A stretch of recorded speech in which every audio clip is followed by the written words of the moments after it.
All right, we are going to get started then, and hopefully it'll work this time. Okay. So, welcome to the Conversations That Matter podcast for like the third or fourth time I've said that. We've been having some technical difficulties. We're hoping that it works this time. I have a special guest with me today, Dr. Neil Shenvi, and he has a PhD in theoretical chemistry from UC Berkeley. He's worked at Duke University. He did work there until 2015. He now homeschools his children and attends Summit Church in Durham, North Carolina. And you can find his work at shenviapologetics.com. I've already said this once, but I'll say it again for those who are now hearing it because we're recording it. Neil and I have crossed swords a few times on Twitter, and the purpose really of this conversation is for us to kind of expose and demonstrate those differences, so people that you who are watching can see what those are, and hopefully will be beneficial for you as you are trying to challenge social justice movement, critical theory, those kinds of things in your church. So Neil and I approach this a little differently, but that being said, I do appreciate much of Neil's work. I was looking at a blog of yours, Neil, just recently on critical theory and no disagreements. Thought it was a really good piece. So I want to start off with just a simple question to kind of lay this common ground. When was it that you realized critical theory was a problem in Christianity, and what made you decide to write about it? Sure. A few years ago, I began noticing, like I said in my talks, a drift theologically in people that I knew personally and in other figures. And so I wanted to know where it was coming from. And I met my good friend, Pat Sawyer, who has a PhD in education and cultural studies. And he was telling me about his research. And that's how I got to know more about critical theory. Gotcha. So is that 3 years ago, 2 years Roughly. ago? Yeah. Okay. Yeah, I think a lot of people, it was kind of like around that time that they started saying what's different. If you don't mind me asking, what's your main problem if you had to kind of boil it down into a nutshell with social justice theory or critical theory? I think it functions as a worldview. I think people are, so it's comprehensive and holistic. And so that's the main problem I have. And so it's to impact how you view all kinds of Christian theology in a myriad of ways. So that's why I'm Right. concerned. Gotcha. All right. So the purpose of our conversation obviously is to discuss why we approach it differently. And if hopefully I'm being fair in this analysis, I think if we were to boil it down, you tend to think that myself and enemies within the church are dishonest in the way that we handle this. And I think I tend to think, and I don't want to speak for anyone else, but I know there's other people that probably share the view that you tend to be inconsistent in how you apply who you go after, what you go after, so that kind of thing. So that's what I want to discuss. And I know the last Twitter conversation we had, I think this is kind of where we left off. We were talking about Walter Strickland's affinity for James Cone and J. Diotis Roberts.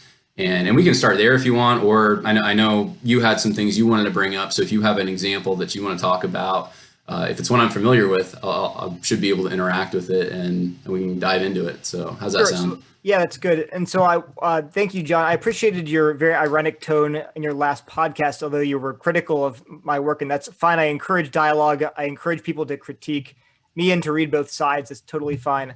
But I did tell you that I do think that your approach to these issues is dishonest. Now, I do not, to make it clear, I have no problem with naming names, with criticizing major figures, beloved figures. That's not a problem. Christians should welcome critique, even if it's not delivered in love. I'm not saying that you're doing that. I'm just saying that even if unloving people say nasty things about us, we should examine ourselves and say, are they true or false? That's the question, because Sure. I want to honor God in what I do.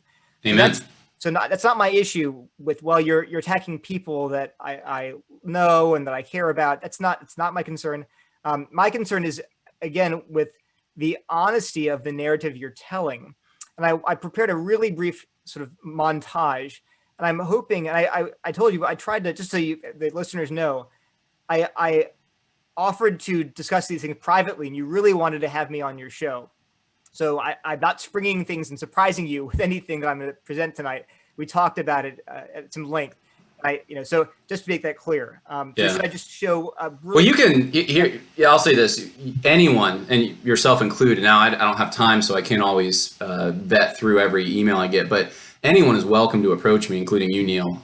If there's something that I've done that's wrong, I'm not above error. So that's, I've certainly, as many podcasts as I've done, I'm sure I've said things that are off here and there. So there's an open door policy on this end. I want to be humble. I want to be teachable. I want to be firm in my convictions, obviously, and immovable if I think that it's right. So that being said, you are free to, whether on my show or off my show, show me whatever you want to show me. So yeah. Sure. So go ahead.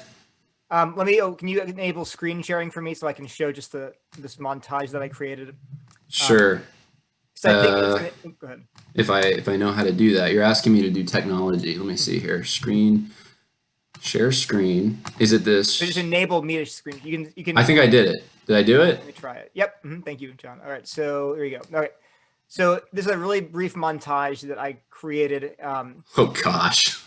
My gosh. Entitled "Enemies Inside the Church." Now, John, I'm just going to read the slides. I'm not going to offer any commentary. So you can imagine that it just it's a recording or a voice, whatever, narration.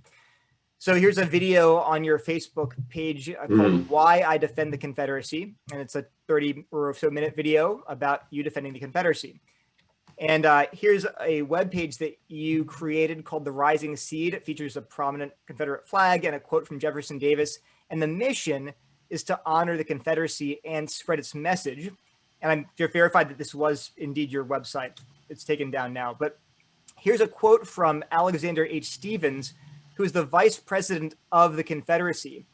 He said, the founding fathers of the United States, the prevailing ideas were those of equality, that they thought slavery was in violation of the laws of nature, that it was an evil. These are the founding fathers, like Jefferson. They rested upon the assumption of the equality of the races. This was an error. Now, speaking of the Confederacy, saying our new government, the Confederacy, is founded upon exactly the opposite idea. Its foundations are laid, its cornerstone rests on the great truth that the Negro is not equal to the white man, that slavery, subordination to the superior race, is his natural and normal condition. This, our new government, Confederacy, is the first in the history of the world based upon this great physical, philosophical, and moral truth. And that, again, is a very famous speech by the vice president of the Confederacy. And again, this is your website, whose mission is to honor the Confederacy and spread its message. And now we have a shot of you talking about your personal hero, Jefferson Davis. Here's a quote. He was, of course, the president of the Confederacy. And what he said is that that slavery, is instituted for the class of persons, black people, not fit to govern themselves.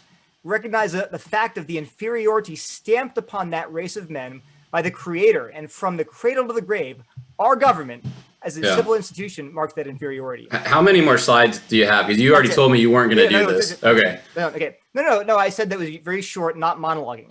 And so I'm done. That's it. There you go. So I didn't want to go on. So I'm going to stop there. Now, the question I would ask, John, is that I know for a fact, I can give you evidence, that slideshow was dishonest. Would you agree with that? It could, well, yes, it was dishonest in the sense that if you're trying to paint me as I agree with words and things that I haven't endorsed, then it would be dishonest. Yes. Absolutely. I agree. There's several things there. I'll point out the problems. So that slideshow was dishonest. It was misleading. And for a number of reasons, so let me just name them. To be clear, I do not endorse that show. I could, when people on Twitter actually had compiled a whole bunch of screenshots, not just 2 or 3, but dozens of you saying things about the Confederacy. And you actually objected to it. And you said, hey, you're cherry picking. I have lots of other stuff I've written. And if you put it in context, it paints a very different picture of my actual beliefs. And you, I think, were upset at how they had painted a narrative that was false. Well, there was someone who was trying to take primary sources that were quoted in a book that I wrote and then attribute them to me that I had said them. And I'm like, no, I'm quoting a source. It's not me who's saying it. And there's a purpose in the context of why I was quoting it. But yeah, I mean, I think the distinction here is that when you look at an idea, like if you look at 18th and 19th century views of race, by anyone, really. You go to Abraham Lincoln, Thomas Jefferson, almost anyone of that time period, and you say something like, well, I appreciate Thomas Jefferson's views in the Constitution and what he put down. I appreciate In the sense of the Confederacy, obviously, I'm not defending the Confederacy. It's not 1862. I'm defending against those who would want to rip down monuments to soldiers who fought to defend their homes and that kind of thing.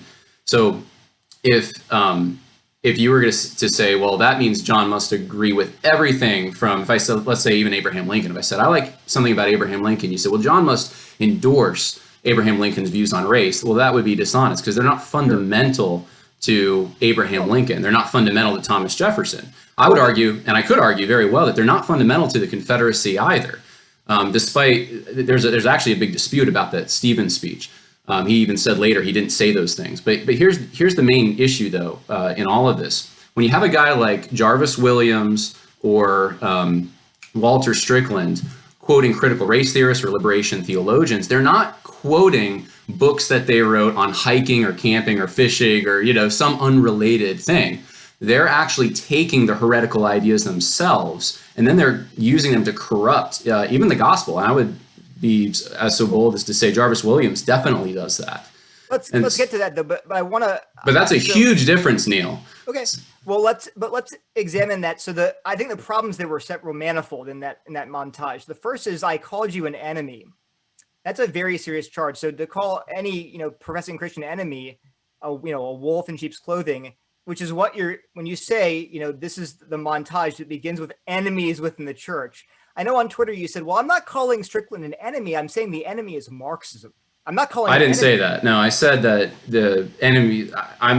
So Enemies Within the Church is a sequel. Yep. Judd Saul's the director to a movie called Enemies Within, which is about Marxism infiltrating the United States Congress and Senate. And so what he's saying is that these same ideas are now infiltrating the church, which I agree with him. That's the enemies. So that's the brand. Right. That's the context that he's talking about. You're not calling this Strickland, for example, an enemy, because you said it in Twitter. Technically, Neil, I didn't call him that.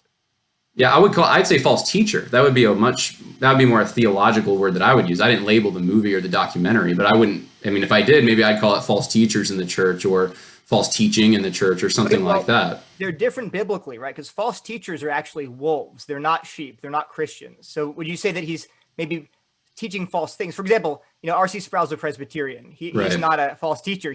I'm a Baptist. I think it's false to baptize babies, but I would never call him a false teacher. So are you saying that Strickland is a Christian who's teaching wrong things, or are you calling him a wolf in sheep's clothing? Well, so the emphasis I think in Scripture is on the false teaching itself. And so if you're gonna examine a topic, especially within the church, there's a big difference between social issues that affect the here and now and eternal issues. And I would say that people like Walter Strickland and Jarvis Williams are actually corrupting the gospel itself. That's been my contention really from the beginning, is that this stuff is getting into areas, soteriological areas, where it should never be. Okay, so are you calling Strickland then a false teacher in the biblical sense, an enemy of? Yeah, absolutely. Okay, all right. I would say, well, but here's the thing. When I say this, you gotta understand, I've used this example quite a bit. When someone, when you bring up, like, let's say Galatians and the Galatian heresy, Paul confronts Peter, an apostle, and Peter hasn't completely given into this false teaching, but he's providing cover for it. He's tipping his hat to it, and it's a real problem. He had to be confronted to his face because he was doing something publicly. So Paul rebuked him publicly, and so I don't know where everyone is on that threat. Are they more or less a false teacher? Are they? I don't get into really, are they going to hell or not? I mean, unless something's extremely obvious. What I will say is that there is a corruption, I believe, going on of the gospel itself, and that concerns me greatly. Way more than anything that could affect this material world. Well, so the thing is, again, so when I said, are you calling Strickland an enemy? You said, technically, Neil, I didn't call him that. But now you're saying, well, I am kind of calling him something. But here's so maybe this will help too. So when I didn't label the movie. That's all I'm saying. I wasn't the one that came up with the title or anything. Just point out again. So here's the picture of their title slide, and it shows. This is actually an important picture to show you this. It's a man, a person with his fingers crossed behind his back. So he's lying about what he believes. This is an important image. So he's not just teaching wrong things. He's actually deliberately lying about what he actually believes. And then again, the actual synopsis says they're exposing false teachers and people and organizations that are active participants in destroying the church. So it's not like passively erring and wayward brethren, but these are non-Christians. They are wolves that are actively trying to destroy this and then lying about it. So this is John, I'm just pointing out that Yeah, there is definitely a category for that, for sure. Okay. But by putting Strickland and really anyone in that montage, I mean, you have a montage, you're implying something about that person. When they put you in the montage of enemy inside the church, I'm saying that I'm implying that you're the enemy, not just that you're erring. Right. That's the problem. Strickland is endorsing liberation theology, though, on a level in which it affects the gospel. Okay. So that is a problem. So yeah, dude, stop with the slideshow for 1 second. Okay, sorry, go ahead. Yeah. I'll just quote that. Because here we already discussed this. I said we're not doing presentations; we're doing a back and forth. Mm-hmm. So we have to examine each element as it comes up. But really, the good thing for the audience would be to find something we disagree on. So we disagree on Strickland, right? I think that he's promoting a false gospel. I think that he's promoting ideas which subvert the gospel. Okay. You don't see him that way. Right. You don't see him as promoting those things. So I think that would be the place to have the discussion. Sure, and let me just quote. There's more to it than that. So I want to quote Tom Ascol here. I won't show the slides. Tom Ascol, by the way, showed the same montage on By What Standard. He took that montage and put it in the film. So here, the one you're complaining about. But the enemies, he had that slide in it. He didn't call it enemies within the church, but he took the same basic tactic that you're saying to quote Walter Strickland and to show here's what James Cone teaches. That's exactly what Tom Ascol did. Well, so let's go. I haven't actually watched By What Standard yet, although it's been recommended to me. But let me quote from Tom. He was actually asked about that montage under the heading "Enemies in the Church," and here's what he said. He said that people were asking him, "Did you partner with this Enemies in the Church organization?" He said, "No, there's no partnership between founders and them." And he closed that article by saying, yes, there are problems. There are serious problems within the church. We do not, however, need automatically to regard those with whom we disagree as enemies. The Lord Jesus has been incredibly patient with me and my errors and folly over the course of my life. So I'm very hesitant to paint other people as wolves in sheep's clothing. Yeah, but you're putting words in the mouth of Judge Saul at this point. Because I've already explained to you, when he says enemies, he's talking about Marxists. It's a brand. But it's persons. He said on the picture is a person with. Well, we don't have disembodied error. We have people that carry the error. So he's saying that the people that are carrying the error into the church are enemies. Are enemies. Yes. But he's talking about Marxism coming into the church. Now it's going to get into how it's a false gospel. Marxism is, and it will affect other things. But that's the brand, enemies within the church. So he's not going any farther than that.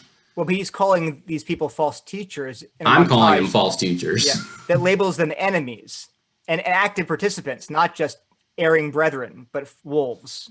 Yeah, well, look, here's the thing. If you correct someone and then they keep saying the same untruths for a long time and they don't actually ever amend their ways, then there is a certain point in which you have to say then, well, I guess they're false teachers at this point. They're not... They didn't respond the way Peter did when Paul confronted him. So Strickland, I mean, this has been a couple years now that he's been confronted on this from multiple angles, and there's been no retractions. And it seems like you continue to defend this guy, which is, I think, what has a lot of people that are more conservative scratching their heads. Why would you defend Walter Strickland? He's promoting liberation theology. Okay, so let's get into some specifics then, John. So in that montage, you had a picture of Strickland, a video of Strickland interviewing with Lisa Fields. And he said that James Cone's book, The Cross and the Lynching Tree, he said he's a prolific author, which is true, and that the book was beautiful. This monograph was beautiful, and that whether or not you agree with or disagree with it, you'll be blessed by it. That was what he said about that book. But then the montage put in clips of Cone saying things in an interview. And now you objected. You said, "Oh, you can't say that Jefferson Davis is my hero. Doesn't mean I agree with everything he said." Yeah, look. Okay. When I wrote that, was it 10 years ago? When I wrote that after watching a documentary about Jefferson Davis, and by the way, that was a time when these were more open questions and you could debate them. Now it's cancel culture has taken over all those things, and it's because of some of the new left and critical theory ideas that we're fighting in the church. They ransacked the historiography before they got to the church. But I have no problem saying, I think look at the life of this guy. He lost, I think, couple wives. It's been a while since I saw the documentary, but lost a bunch of his children, lived with his former slaves after the war. He even, when he was in Congress, he was fighting to make sure that slaves could patent things that they had invented. He was actually a progressive guy for the time. And so in his book, Rise and Fall of the Confederate Government After the War, He's basically saying this was all a constitutional issue. He said it's almost a direct quote from him. He goes, slavery was not the occasion or not the cause of this conflict, but it was an occasion for conflict. And he gets into all the constitutional issues. And so I have a respect for him because he was a man who suffered greatly, never got the trial that he should have gotten. He did proclaim faith in Jesus Christ, and so that's the kind of character I would want in leaders. And then the same goes for O.O. Howard or Joshua Chamberlain, many Northerners as well. But I'm looking at the whole man. I'm looking at the character of the individual himself. So I don't have any problem saying that. But I'm not saying, you know what you really ought to do? You guys really ought to go to Jefferson Davis and look at all his 19th century quotes on race, quotes that would have been common for that time. And you need to take your cues from that. No, of course I wouldn't do that. And I never have done that. But Walter Strickland is going to liberation theologians, Cone and Diotis Roberts, and he's endorsing their heresy. That's a big difference. And so that's the problem that I have. James Cone, and I have a bunch of quotes from Strickland on James Cone. He's allowed Strickland, in his own words, to see how to live out Christ in certain circumstances by asking questions of the text derived from personal experience. That's standpoint. Well, that's what that is actually the Horizons approach to Scripture, which is the foundational liberation theology. It destroys objectivity. He introduced Strickland, James Cone did, to the theological idea of systemic sin. He opened Strickland's eyes to the idea that Christ is trying to restore brokenness. He helped him see the totality of the gospel as individual and social, because Christ summarized the gospel as loving God and loving neighbor. Guys, that's not the gospel. That's the law. He's now combining law with gospel. And I could go on and on. He recommends reading Cone to the evangelical world without any qualification. And he's done this a number of times. And so I feel very comfortable putting a montage together. And I limited it to Cone talking about the cross and the lynching tree specifically.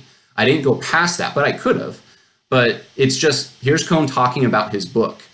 And it's more entertaining from a video standpoint to see the guy talking rather than here's just quotes from his book. With Diotis Roberts, that's what I did. It was just quotes from his book. Sure. But John, again, you're saying it's okay to say that Jefferson Davis is your hero, but it doesn't mean you endorse everything he said.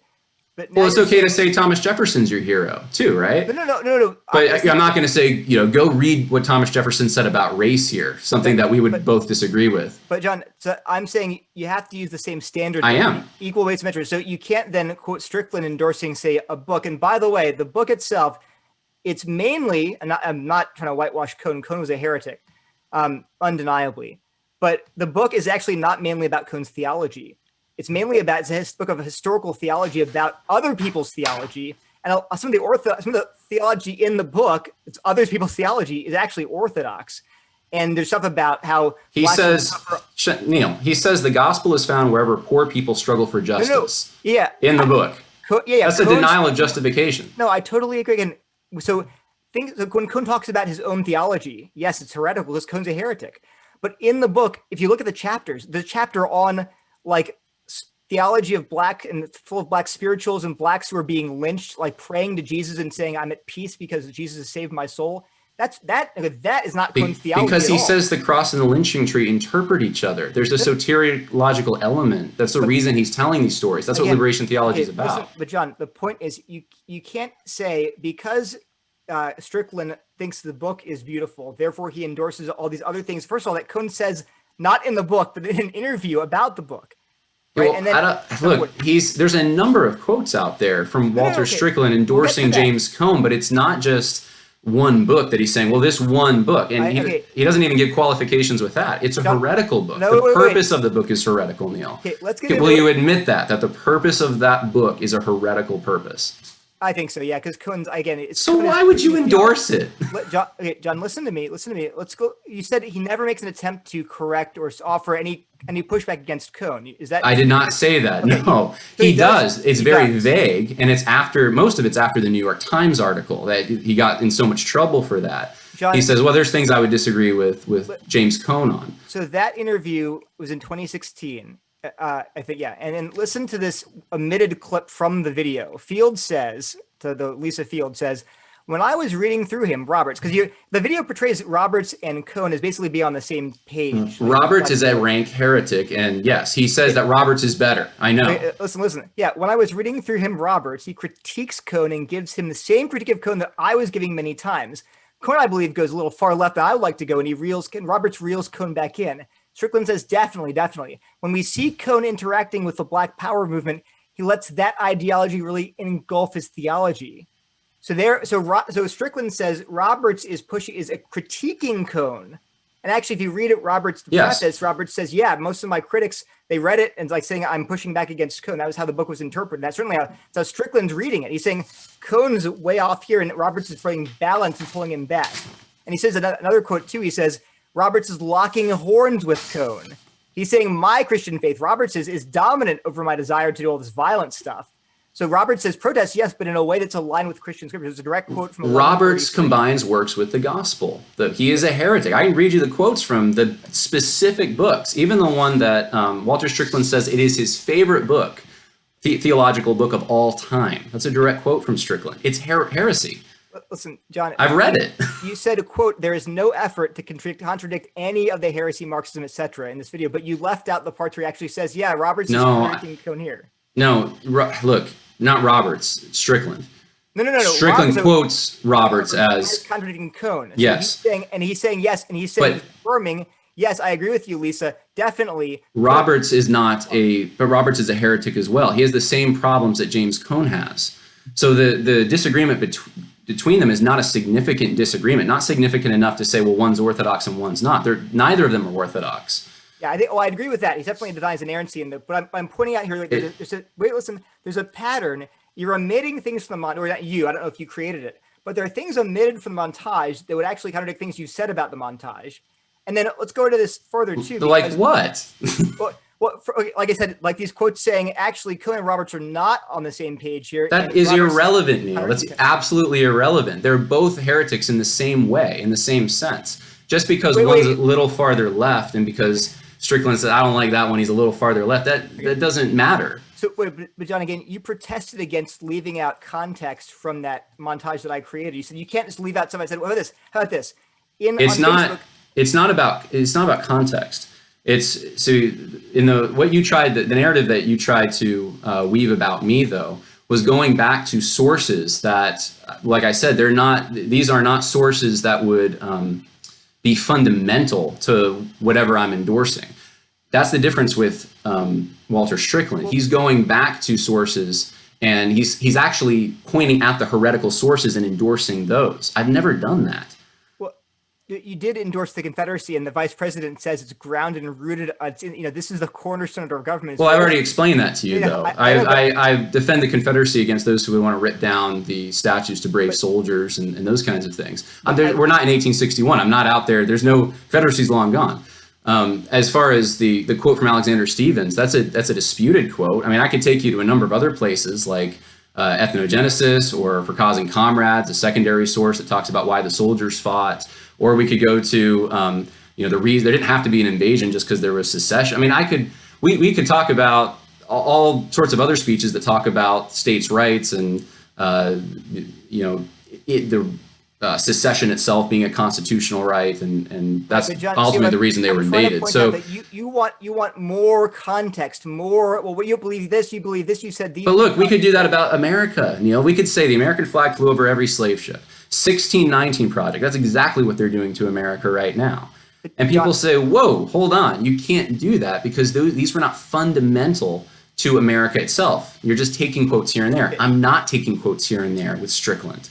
I'm not just cherry picking and saying, well, Strickland endorses this, he endorses this. Strickland's made broad sweeping claims about James Cohn's works that are his theology that is heretical itself. Okay, so here's the difference. If you were to say, like, James Cohn has a great cookbook, and I really like the cookbook, or I really like James Cohn, and James Cohn wrote one heretical book, and there's a bunch of other stuff that's really good. Well, we couldn't do that.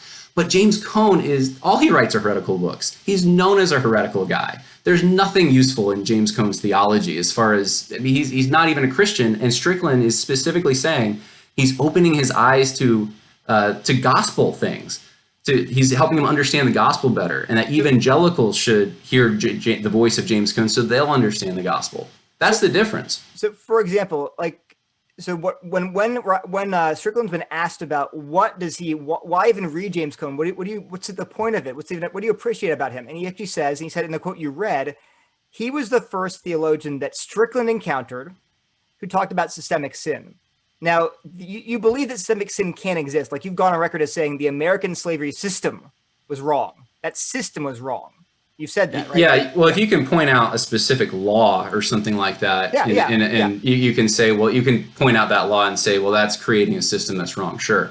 But again, this is not, James Cone is going way farther than that. James Cone is talking about invisible. He's talking about systemic sin in the sense that a critical race theorist would talk about systemic sin. Well, he was talking about in that book that Strickland liked. It was about lynching, which is definitely a right. But attitude, lynching is a present reality, and it's also a reality that interprets the cross. It's contextual theology. It's liberation theology. But wait, that's not what. So Strickland says, "What is there?" You said, "What is there about this book?" And I said, "Well, Strickland says, Cone, why do I think it's useful at all to read him? It's he was the first person to show me that." Let me read you some quotes from Cone, Strickland rather. Oh, Strickland, this is what he says about James Cone endorsing him. Just a few things. The evangelical world would do well to hear the voice of Dr. Cone in drawing us toward the reality that the gospel, the resurrection of Christ, has implications for the here and now. Heretic, he's talking about here. Wait, John, is that false? Does the gospel implication for the here and now? You're getting it from a heretic. No. But is it, John? You said to me you can get true things from like Jefferson or from anyone. These aren't heretical. These aren't heretical ideas, and they're not fundamental to what they stood for at all. Jefferson Davis says that. But the quote you just read, is that true or false? That Dr. Cone is drawing us toward the reality that the gospel. He doesn't even understand the gospel. Does the gospel have implications for the here now? Yes, but Dr. Cone doesn't understand what those are or how to even navigate that. I believe. So why would you read Cone for that? You could read Joseph Smith. Why not? The point. If he said that about Joseph Smith, would you have a problem? Yes, right. But why not? Why not James Cone? Because I think that James Cone is actually articulating things that are implications that are real.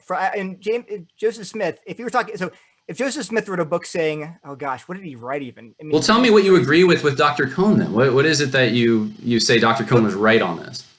John, Cone thought the lynching was a sin. Do we agree on that? Yes, I think we all agree that lynching, without due process, is wrong.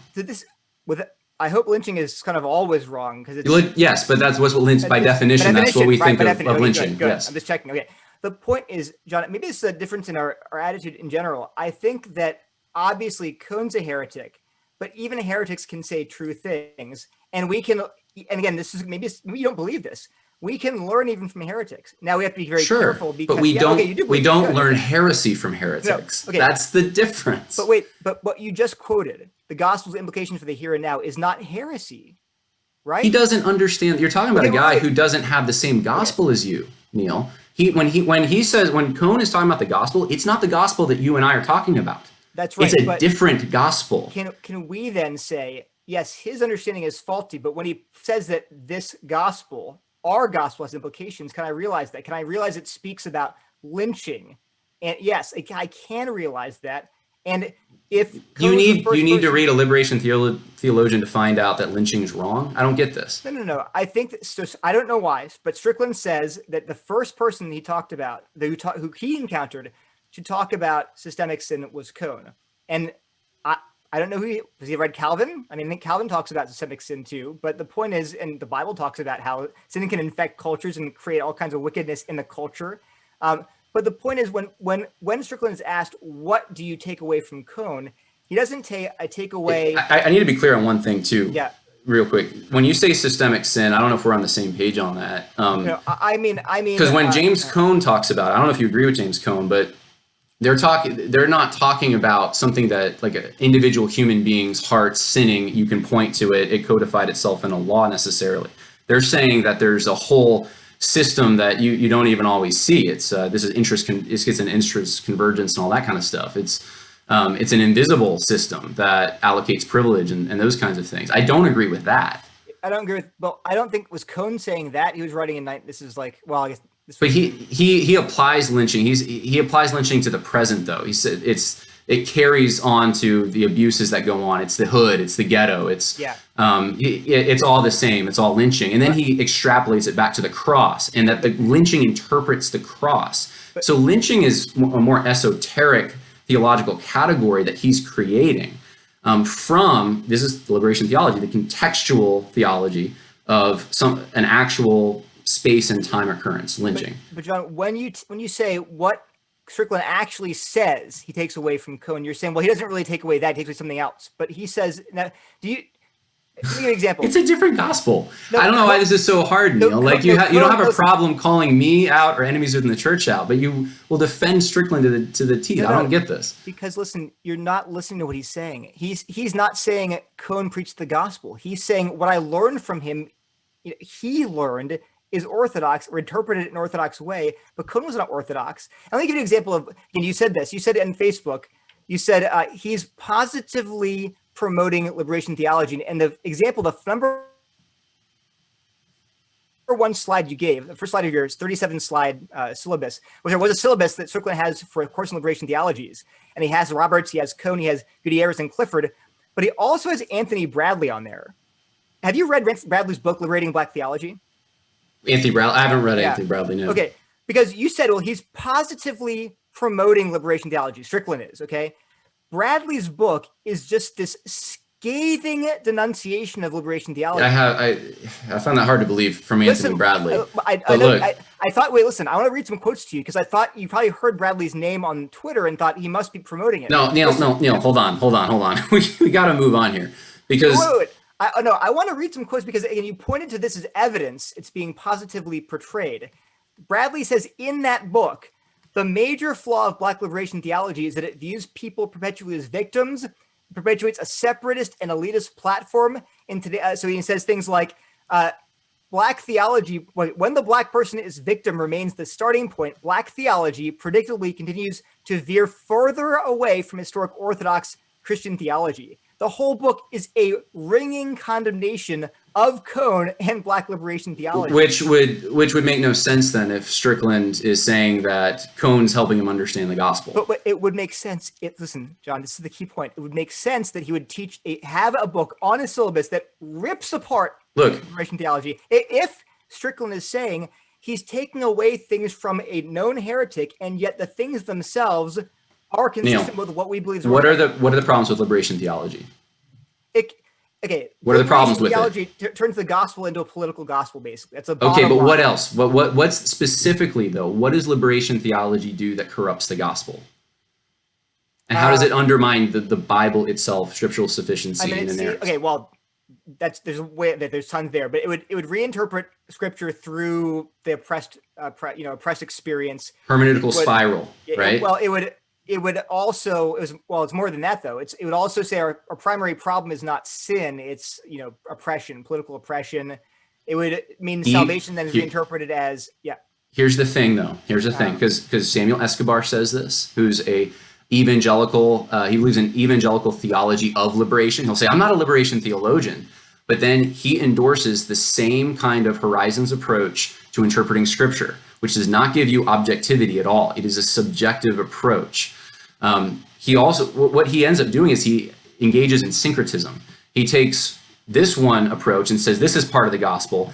And then also, justification by faith in Christ, that's also part of the gospel. They're both part of the gospel and they live side by side. You can't do that. You're mixing now two categories. And that's exactly why you have Walter Strickland saying things like loving God and loving neighbor. And as he's talking about James Cohn in this, in the Fuller quote, is a summary of the gospel.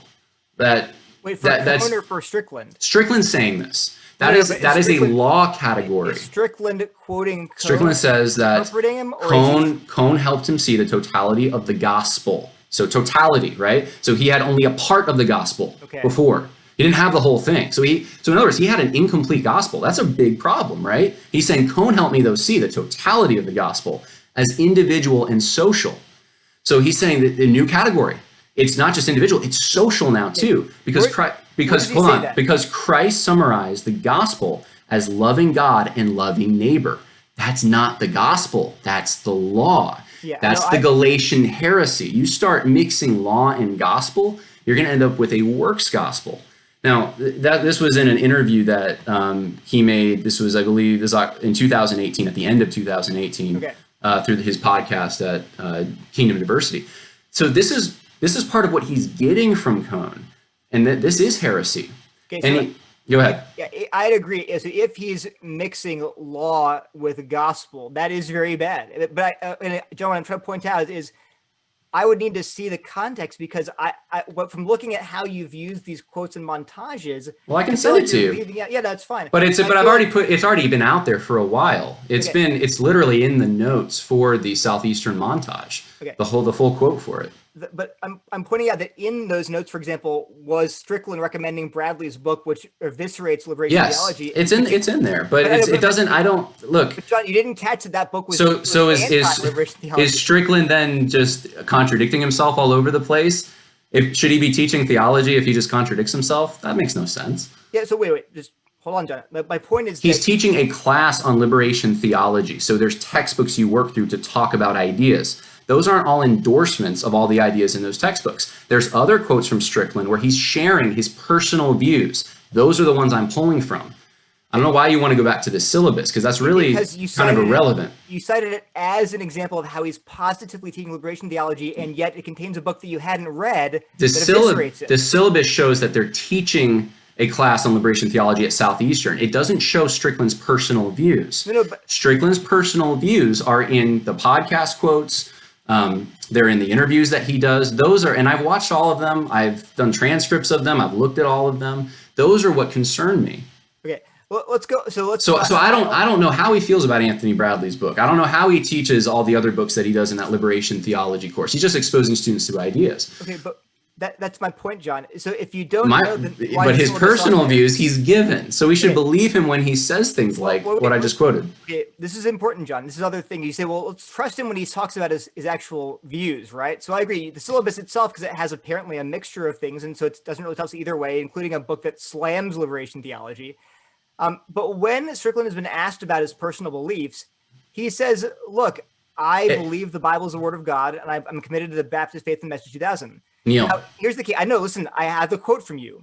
This is where remember the image from the enemies from the church, the picture of the guy with the fingers crossed behind his back. He's lying, right? You said this. There's deception going on, sure. So you're not just accusing Strickland of teaching or believing wrong things. You're accusing him of lying about what he believes. So in other words, when he says, no, I made a mistake. I don't know what he's lying. Here's the problem. The emphasis in Scripture is on the false teaching. That's all I'm concerned about. He's bringing false teaching in. Are there people enabling it? There are people who know better at Southeastern. I know that because I have confronted this. I've talked to Danny Aiken personally about this. They've been warned. They should know. But there has been no retraction of things that have been publicly said. And when you say that Anthony Bradley eviscerates liberation theology and stuff, look, this is the whole point. Evangelicals, when they have taken liberation theology and Marxism and critical theory and all these other ideas that are false gospels or contradict the gospel, etc., they try to fuse them together. So you can make it look like you're eviscerating it, but you're meanwhile adopting those categories. That's the issue. I think that's exactly what Strickland is doing. He's saying that it's completing his gospel. He's not saying I went full-fledged liberation theology. He's saying, whoa, I can tack this on to what I already know. And then he winds up with law and gospel in the same category. But John, so the thing is, though, you say, well, why hasn't he said clearly what his beliefs are? But when he does, you say, well, see, but he's lying. And so when I point you back, I didn't say Strickland's the lie. What? You said, here, let me quote to you. Statements of faith, this is from minute 1500 on the last podcast that talked about me. Okay. You said statements of faith are being used as shields. Statements of faith are very helpful in defining where someone's at, but they become shields at Southern Baptist institutions now. You mentioned it's happening with Danny Aiken and Walter Strickland. That's their go-to. Yeah, Danny Aiken is using it as a shield. Look, Walter Strickland signed these things. Yes. I'm not saying Strickland is necessary. He could be self-deceived. I don't know. Listen. So it's become a shield. This is your quote. So it's become a shield, and in a sense, it hinders at this point because you know that they believe things that actually contradict the things that they're signing. So the point is, you're saying, yes, Strickland signed it. But you know he doesn't believe it. because that was the example you just gave, and saying, yeah, it's Strickland and Aiken. They're the ones I'm talking about here. So now you're not just saying, clarify your beliefs. You're saying, I know when he does that, when he says, no, I believe this, he's saying, no, but he's lying though. I don't know. I don't know if Strickland is so either way, he shouldn't be teaching. If you have someone, go ahead. John, are you going to retract what you said then?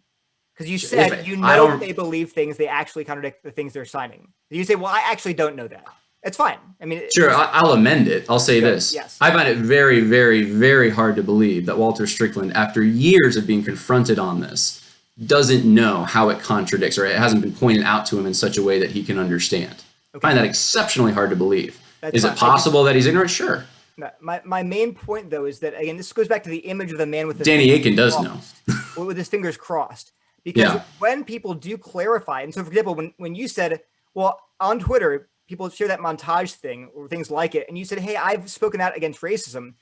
If I employ that same hermeneutic of suspicion and say, why can't I just say, well, he's lying, though. I have him saying these things about the Confederacy. You said, well, wait a minute. He said he doesn't believe that. Yeah, but he's lying. So you have to, charity, you have to say, look, but unless I have real strong evidence that they're actually lying, if they're going to come in and say, you know what, no, this is what I believe, then I have to trust them. Right? There's a contradiction, Neil.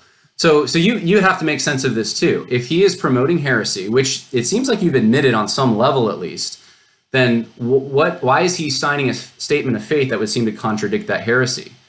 How would you make sense of this? There's something wrong there. So I'll have to look at the one quote you've given me so far, because the thing, when he says something like, Cohn taught me the gospel has implications. I'm like, well, yeah, and he said, yeah, Cohn, and he says elsewhere, Cohn's theology is very different than my own. Repeatedly he said that. So what he's saying... Well, he doesn't get specific, though. He doesn't, look... No, he says his doctrine, I can give the quote to you. He says his doctrine of scripture, his doctrine of salvation, his doctrine of ethics. He talks about what exactly is wrong with... Categories. Okay. Yes. He does not get into specifics. He does not show how the actual categories of liberation theology that Cohn brings in, and J. Diotis Roberts, who is even a bigger problem in a way, because he really wholeheartedly endorses Roberts. He doesn't talk, and he never talks about, that I've heard at least publicly, here's why I disagree with Roberts. He pretty much endorses Roberts. And Roberts has the same exact problem that James Cohn has. In fact, he has multiple problems. And I could go through all the quotes with you. The Bible's not sufficient. He has generational sin, denial of the unity of the body of Christ. He has two Christs, essentially, that he advocates. There's no forgiveness, basically, for white liberals. He has those who want, well, I could read you the quote, but it's, he combines works with the gospel in numerous places. He says we need Karl Marx and Freud, not just the Bible, to interpret the world, and specifically racism itself. It just goes on and on. Our understanding of the gospel is political. Direct quote. This is J. Diotis Roberts. This is the man that he says, that his favorite theological work is by him. So real big problems here. And the thing, I think this is the thing for conservatives, that this is what I would want to be hearing you talk about a little bit and answer. Why is it that you'll go after me, you'll go after enemies within the church, you don't have problems naming names there, but then right in your backyard, in your denomination, someone like a Strickland or a Jarvis Williams, or even maybe to some extent J.D. Greer, your pastor, why is it that you don't express concerns about them in the same way? So two things, John. One thing I'll say is that, one thing else for first. What I would say is, I think Strickland in this interview, and even publicly, should do exactly what you said. He should have said at the outset, Cohn is a heretic. This is why I disagree with him here and here and here and here and here. He should have done that. And that's a criticism I have of him. He needs to name this person. If he's going to in any way recommend people read him, he has to say, but look, you can't follow him here and here and here and here and here. That's very deadly. He should say that. He didn't say that in this interview, and that was wrong. He should do that. But not condemning a heretic is not being a heretic. Do you understand the difference now? So failing to speak out clearly against someone's heresy does not make you a heretic. It might make you lacking discernment, might make you irresponsible, even sinful. Yeah, but doesn't make you a heretic. Importing heretical ideas into your understanding of the gospel itself would make you a heretic. It would, but John, again, I have to listen to the actual quote, because again, I'm showing you here that a lot of these places you're leaving out context. You're not looking at what, say, like Bradley actually wrote and thinking it says something it doesn't because you've heard of Bradley on Twitter. No, Neil. Okay. I'm pointing out that you're making two huge leaps to try to use Bradley that way. Number one, you don't have a quote from Strickland talking about what he thinks of Bradley's work. All you know is that he uses it for a course that he teaches. Yeah. So that's irrelevant. We have actual quotes of what Strickland thinks about Cohn and Roberts. Right. The other thing, and I've explained this now, I think it's the third time, is that evangelicals tend to be syncretistic. They take liberation theology and other ideas like critical race theory, and they try to incorporate that into their understanding of Christianity and the gospel, etc. So Anthony Bradley could very well have said things like you quoted against liberation theology, but also be bringing in categories of liberation theology and mixing them, and that would be just as problematic.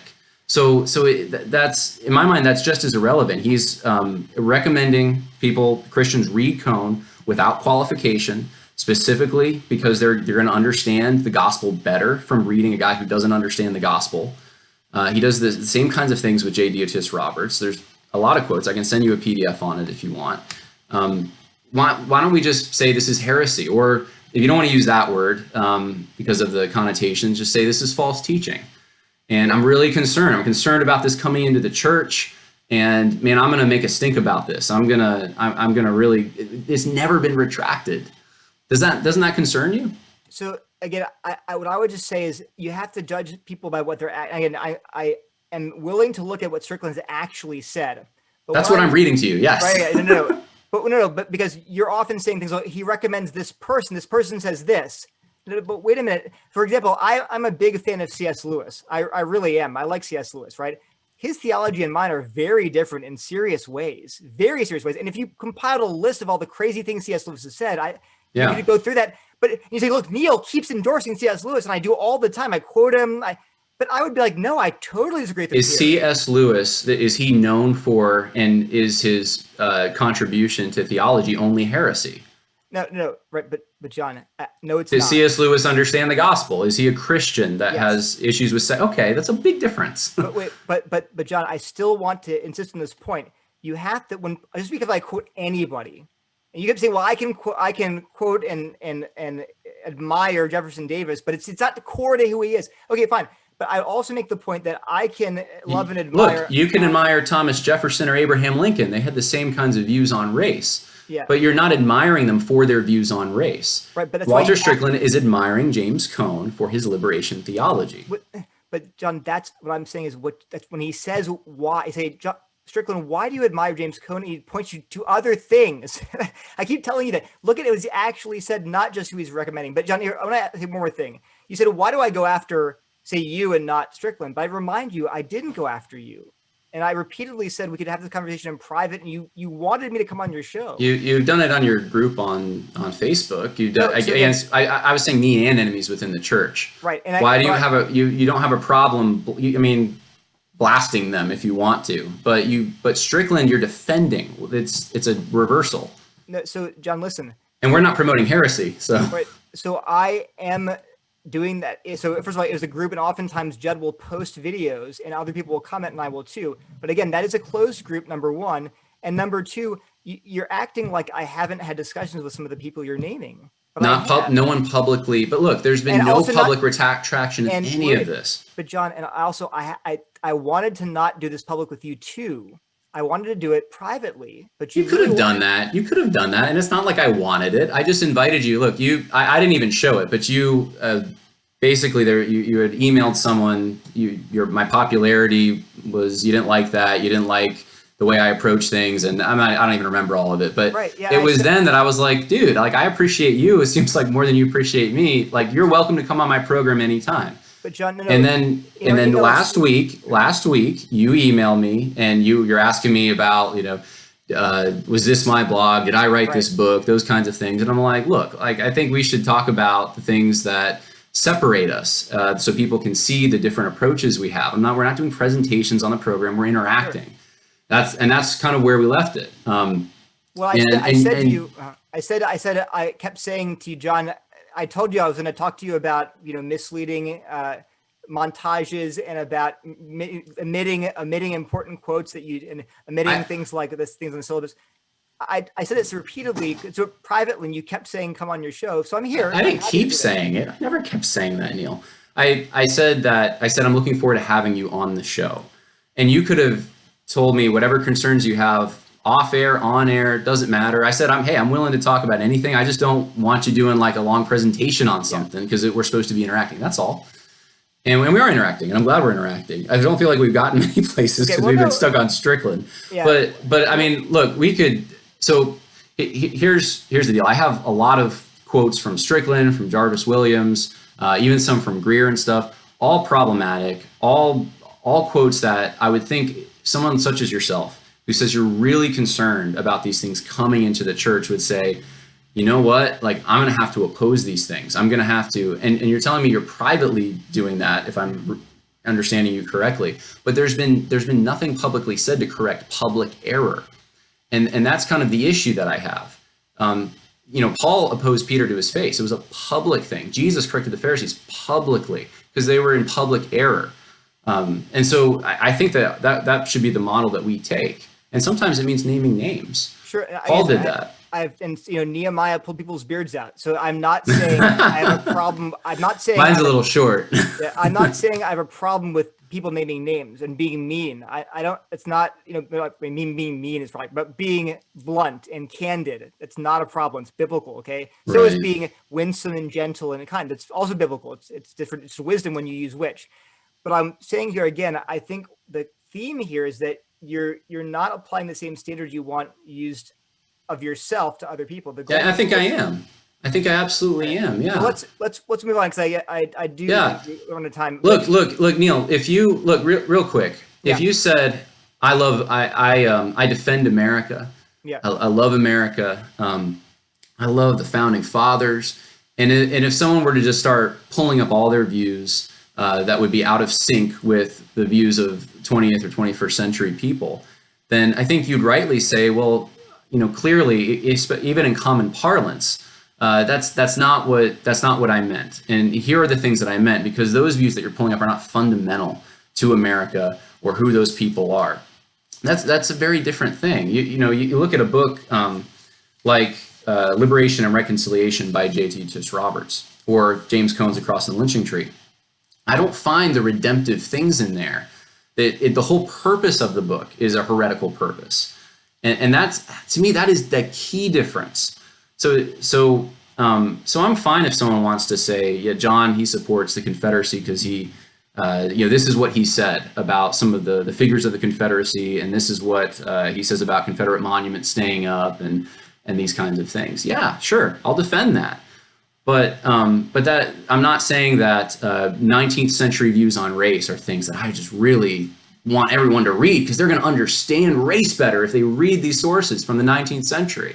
Sure. That's a big difference in my mind. So let's move on to the you critique things. Go ahead. Yeah, let's can we do this? Can we talk about Resolution 9 a little bit? Because I think that's the elephant. That's what everyone wants to talk about because it's you may be sick of it just like I am sometimes, but let's just briefly, even if we don't agree, can we just lay out kind of like our case, why you support Resolution 9, why I oppose Resolution 9? So I thought this would be kind of a telling question maybe, and it's kind of along the lines of the discussion we're currently having, but would you be against using something like phrenology as an analytical tool? Phrenology meaning the study of the bumps on your head to figure out right yeah size of the skull, and I mean, of course, this went into scientific racism in Philadelphia and places like that. But yeah, I would hope the answer would be no. But could you use that as an analytical tool? Yeah, no, because it doesn't work. I mean, if it did work, yeah, sure, use it, but it doesn't work, and so that's why. Yeah. Why doesn't it work though? Because it's well, as far as we know, it's not true. Because we discover some miraculous discovery that it's true, but as far as we know, it's not true. There's assumptions behind it that are faulty, right? What about Marxism? Would you be against using Marxism as an analytical tool? So interestingly, no, and I'll tell you why. This is Al Mohler's vision too. He said sometimes you can look at things the Marxists talk about and through a Marxist lens, and although you reject all of the assumptions, they have some point. So he talked about it on his podcast, actually, after Resolution 9. He's like, look, the way Marxists talk about how companies are trying to turn children into consumers, talk about those things based on a Marxist framework, I totally reject Marxism. But that point I can abstract and say, okay, that's a decent point, right? Yeah. So, and yet that's the lens they're using. You're like, why disagree with that? Or take another example. So that would be in spite. That's not because of their Marxism, though. Yes, it's in spite of it. Well, right. It's not because they're using Marxism as an analytical tool that they somehow rightly discovered something. A broken clock can be right twice a day, right? But you just said that it can be right, and so you can make an observation that's correct for all the wrong reasons, and you're not using that. It's not those reasons, those analytical tools that are bringing you into the truth in that sense. You just happen to go ahead. I bet it made a better analogy that I guess we could, rather than a broken clock is sort of right accidentally. Maybe a better analogy would be like a really just dirty pair of glasses, right? They're dirty, but like they have a few spots where they can see through them, right? Well, you shouldn't deny that you can see through them at all. You're saying they're just filthy and they're messed up. I never use them permanently, but you can still see through them in places. And sure enough, I look through them in this way and yeah, I see some truth. And of course, all truth would actually be part of the Christian worldview and say, then yeah, you don't have to. So if someone discovers some truth not through a Marxist lens, that is still truth and you don't have to use the Marxist lens. But if you happen to use the Marxist lens to discover that truth, you shouldn't throw the truth away. I'm trying to follow what you just said. Okay, here's the example. Okay, so truth is objectively true whether one arrives at it through a wrong method or not. Yeah. Right, sure. So with something like intersectionality, and this is the thing, so you actually... So hold on, real quick. But wouldn't that be, phrenology would be the same thing, right? If you arrived at, well, this person's not as smart, their IQ is lower, and look, their skull is also, you would have arrived at it through a wrong method, right? Same thing? A little bit, but it's more like this. What if there were some set of people that actually had these crazy bumps that led to some other thing? And you're like, oh my gosh, phrenology was right in this case. Huh. Okay, I don't want to give arguments for phrenology here, but my point is that there's natural revelation, there's special revelation. Natural revelation, tools that are fundamental to reality, that are in the fabric of the world God created, his world. You got ideas then now in the minds of sociologists, not fundamental to reality. They're actually different. They're worlds that don't even exist. They're different conceptions of reality, and then taking those different conceptions of reality that are not part of the real world, and then saying we're going to use those as analytical tools is not the same thing as comparisons I know you've made. You've said it's like using. I think you use math as a comparison. You know science, different scientific things. Those are fundamental to reality. They're within the fabric of the world God's created. So there's a huge difference there. So maybe I think the important question is how you're defining intersectionality. So remember I said on Twitter, I think this is on Twitter, so I'm not putting a lot of thought in it, but I said intersectionality, the fundamental observation is the identities are complex and they interact in complex ways. You're not just a man, you're a white man, you're not just a white man, you're Well, power is the fundamental. No, listen, John, this is important. So you said that's ridiculous. And let me quote you here. You said, intersectionality is not just about our identities are complex. It's not what it is. It's you said intersectionality is the idea that our identities are complex. No, it's not. You laughed. It's not what intersectionality is. It's at 3:30 in your talk. There's more to it than that. It's that there are overlapping identities of oppression. That's specifically what intersectionality is about. That needs political representations. That's why it was started. Yes. Yes. Well, so listen. This is key. Okay, if you look up the word intersectionality in actual academic sources, they define it in very different ways, but here's just a few. Here's D'Angelo in their book, What Does It Mean to Be White? She says, intersectionality, definition, the understanding that we are simultaneously occupy multiple social locations, that these positions do not cancel each other out, they interact in complex ways. They must be explored and understood.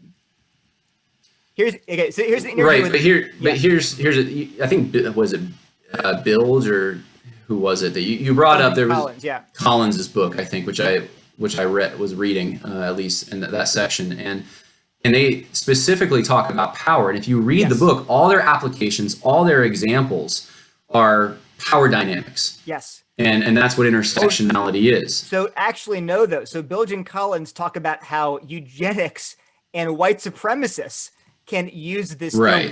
They're worried about it because they're like, man, there's no value attached to it. I mean, they argue that it should be, but they say you can use this tool to do evil things. And here's a great. So when they interview Crenshaw, this is the problem, John.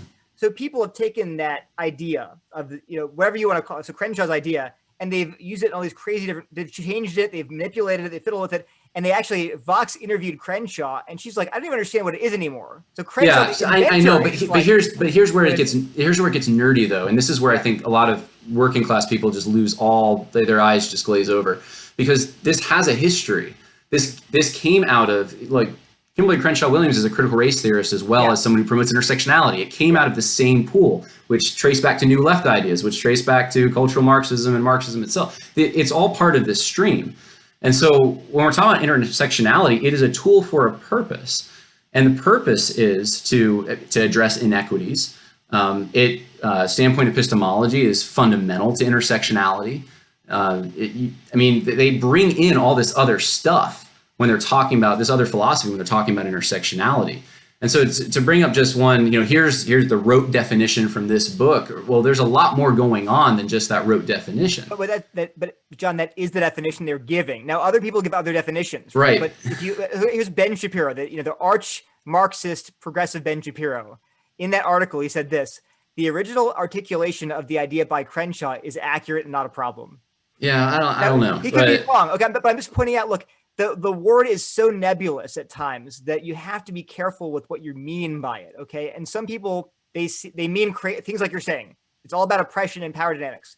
But other people are at least defining it, in words in a very like Jen Shapiro says. Give me a break. Yeah, of course they're complex.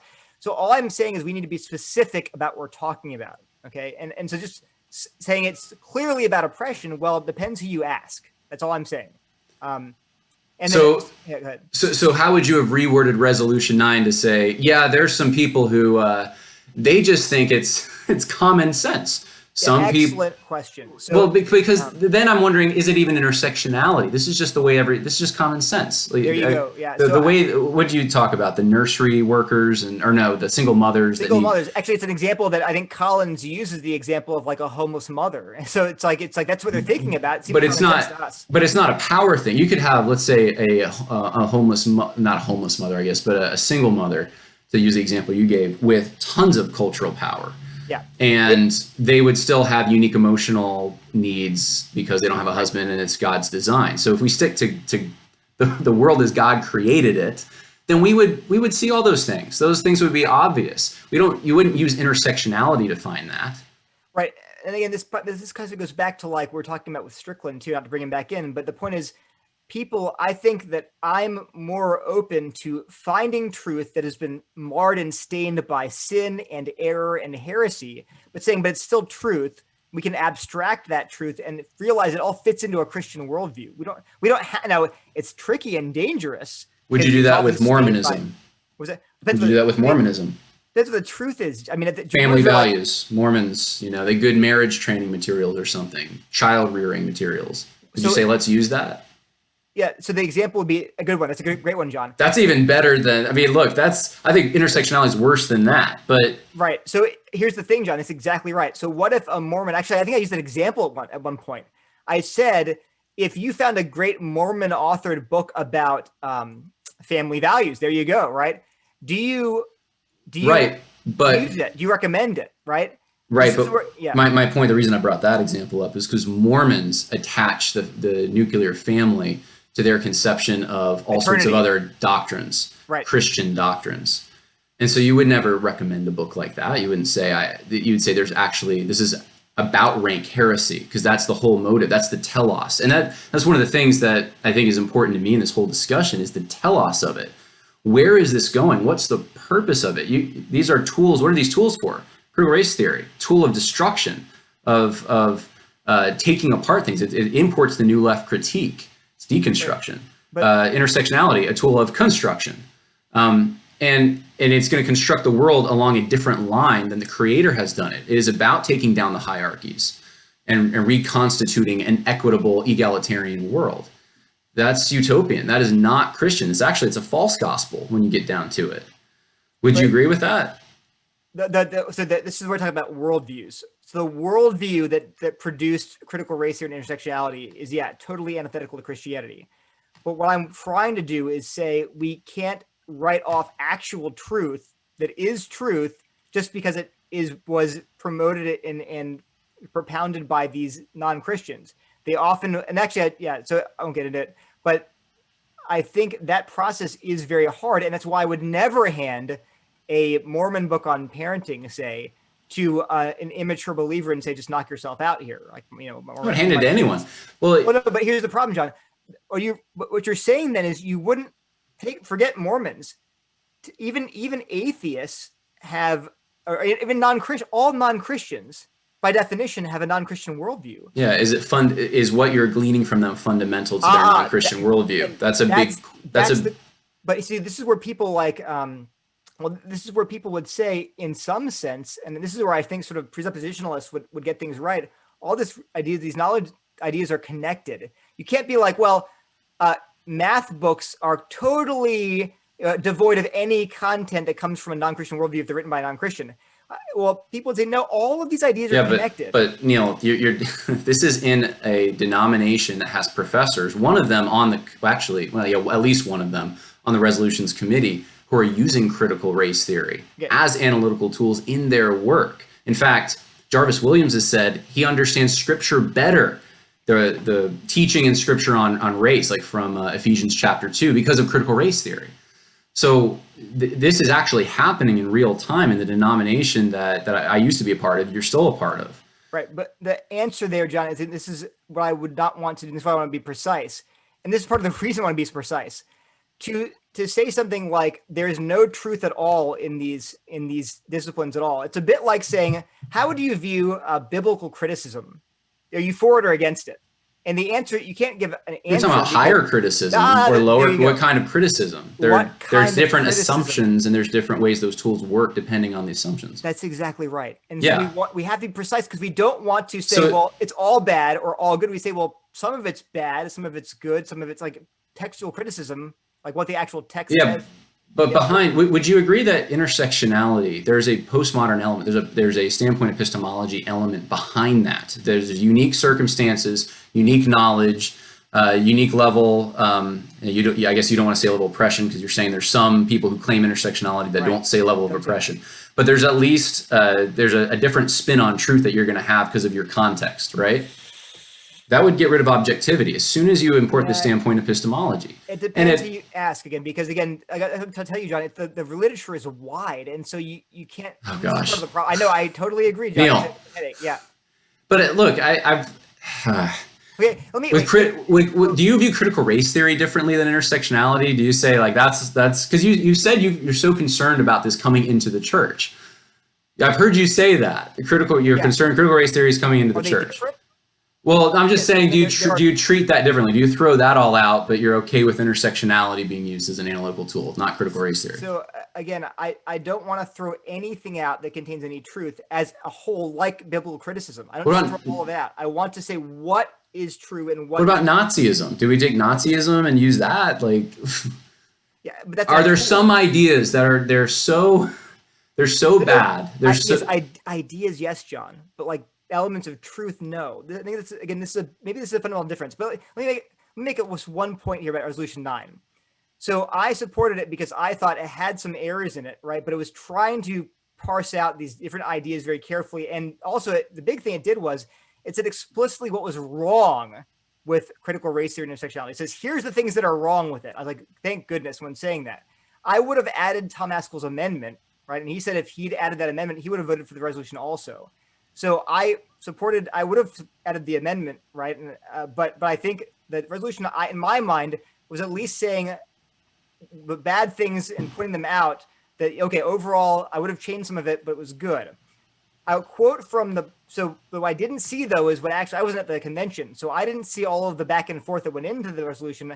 I think people viewed it, then they were like, wait, Stephen Michael Feinstein. The resolution he brought forward was totally negative. Now they've basically reversed it. It looks terrible. But all I saw was the product. And the product is like, well, okay, they're trying to differentiate. They're trying to point out errors and then say, oh, there's some truth here, but here are the errors. So a net for me was, okay, it's net good, even though if I would change some things and added Tom's amendment. Well, are you concerned about critical race theory and intersectionality being used in the church as analytical tools? If they're only using in a way that's consistent with the Bible, well, I can't be right if it's consistent with the Bible, but it's not. That's the problem. There's so much that's not. That's why I'm concerned. Okay, So go ahead. So Stephen Michael Feinstein, who promoted the original amendment, put it forward, he actually revised. He created a new amendment later in California. It didn't get passed, unfortunately, but he made some changes to it, and that new resolution was liked and retweeted out by Tom Askell, and it included things like this statement: critical theory and intersectionality are principally concerned with oppression and emancipation. And that sees sin as their chief. It sees temporal oppression rather than sin as humanity's chief problem to overcome. And any and all worldviews in which critical race theory and intersectionality are central, critical, or fundamental must be rejected as incompatible with Scripture. So we deny that any group is socially situated in a way that prevents its comprehension of the truths of Scripture, or that any group is socially situated in a way that causes special or unique insight into the truths of Scripture. So it's denying standpoint epistemology. That resolution, which again, Tom seemed to support it. I don't want to put words in his mouth, but he liked it, retweeted it. You like that one better, right? Yeah, and that was supported by Trevin Wax, Keith Whitfield, and Curtis Woods. Sure. So the point is, I think we're a lot closer than we think on this. I don't know why we couldn't reach agreement 2 years ago or whatever it was. Well, because it was jammed down their throats last minute, and they didn't. Tom Askell had, I think, 45 minutes to try to craft some kind of a response to it. But my only point is that people, you were saying, well, why are they tweeting out Neil? Yeah. I think, again, we're a lot closer than we think on these issues. We are all concerned. We do want precise language. And actually, Stephen admitted that his original resolution was not precise enough, and he does not hold any ill will to the committee for rewriting it. But this one is stronger, and I think we have a lot of. When you take a bird's eye view of this, though, Neil, when you look at the full context of what's happening, not just in the Southern Baptist Convention, but in America as a whole and in the Western world, then you're seeing these ideas being used as analytical tools, and it's not pretty. They are being used for deconstruction. They're stirring up envy. They're stirring up hatred and all the horrible things that we're seeing around us. And they do come from a Marxist analysis. So essentially, we could just switch out CRT with Marxism, and it sounds like you'd be okay with that. Yeah, wait. So this is an important point, because you criticized me for saying CRT is not Marxism, right? So you're saying, look, I say you just need to be. I think it's vague. It confuses people, because if you're looking at the trajectory, you're looking at where the lineage of CRT. It does draw from Marxism.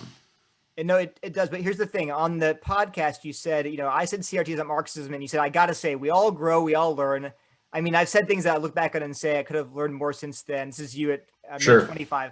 And, you said, look, hopefully Shenvi's learning and growing. Neil, this morning in his article, at Setzer's White Fragility series, he actually says that D'Angelo's ideas are rooted in Marxism. He says that today. Maybe he's grown because that wasn't too long ago. Yeah. But this is March. So you're critiquing me for saying the CRT is not Marxism.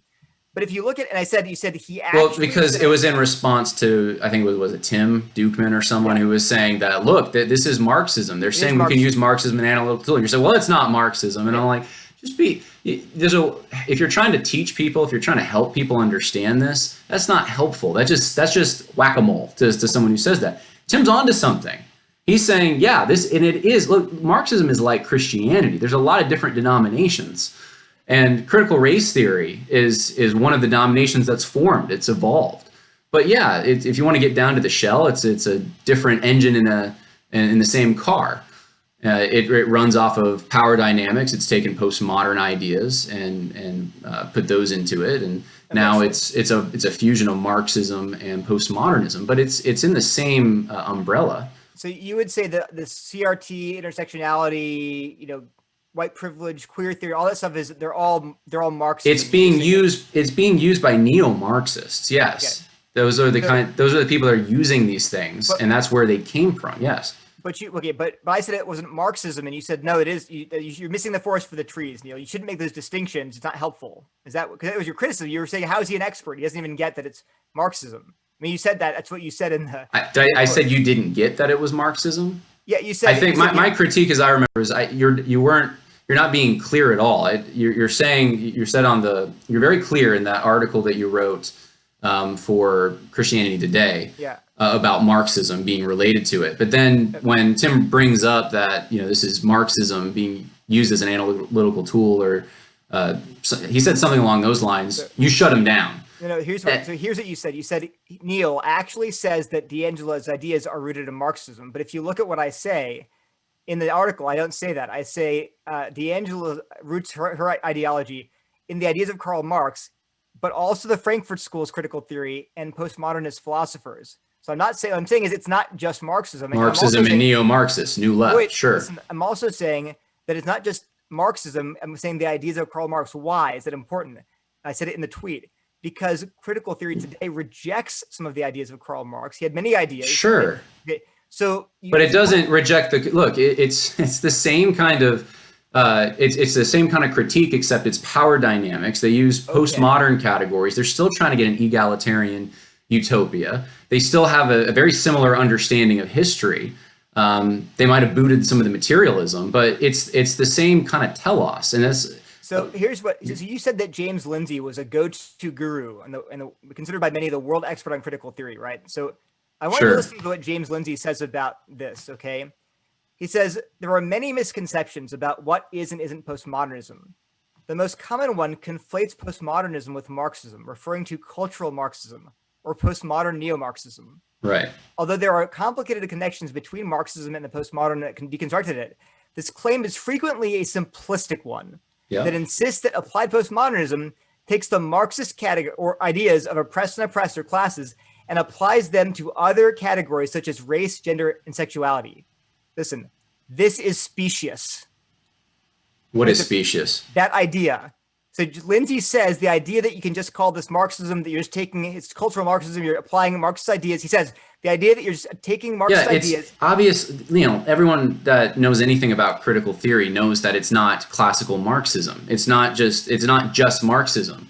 There's obviously a lot more. I just said that. Okay, but so did I, John, and you criticized me for saying exactly that. No, what I'm critical of is you have a guy who's saying that, look, the Southern Baptists are saying that we can use tools from Marxism, and they are tools from Marxism. There is a relationship there, and you're saying no, critical theory is not Marxism, and you're kind of like shutting him down. And I'm just saying, no, I wasn't shutting him down. I told him why. So I said, and you were criticizing me for just saying CRT is not Marxism. There's more to it than that.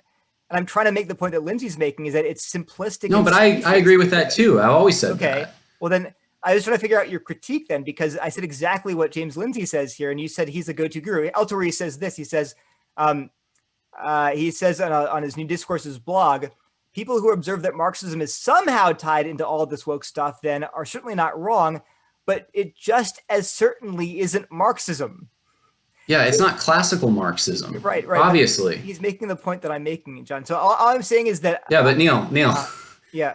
My whole point in bringing any of that up was that this is an opportunity to tell people what critical theory is. It's a teaching moment, and Marxism is part of critical theory. It drew from that. It's in that lineage. I think I made the analogy of it's like a pond and you have a stream. It's in that stream. It's drinking from the well of Marxism. That wasn't your critique. You said, now I got to say we all learn, we all No, it was. I said that in the podcast. I said about me, because I didn't understand that it was Marxism. But I'm saying James Lindsay says exactly what I say.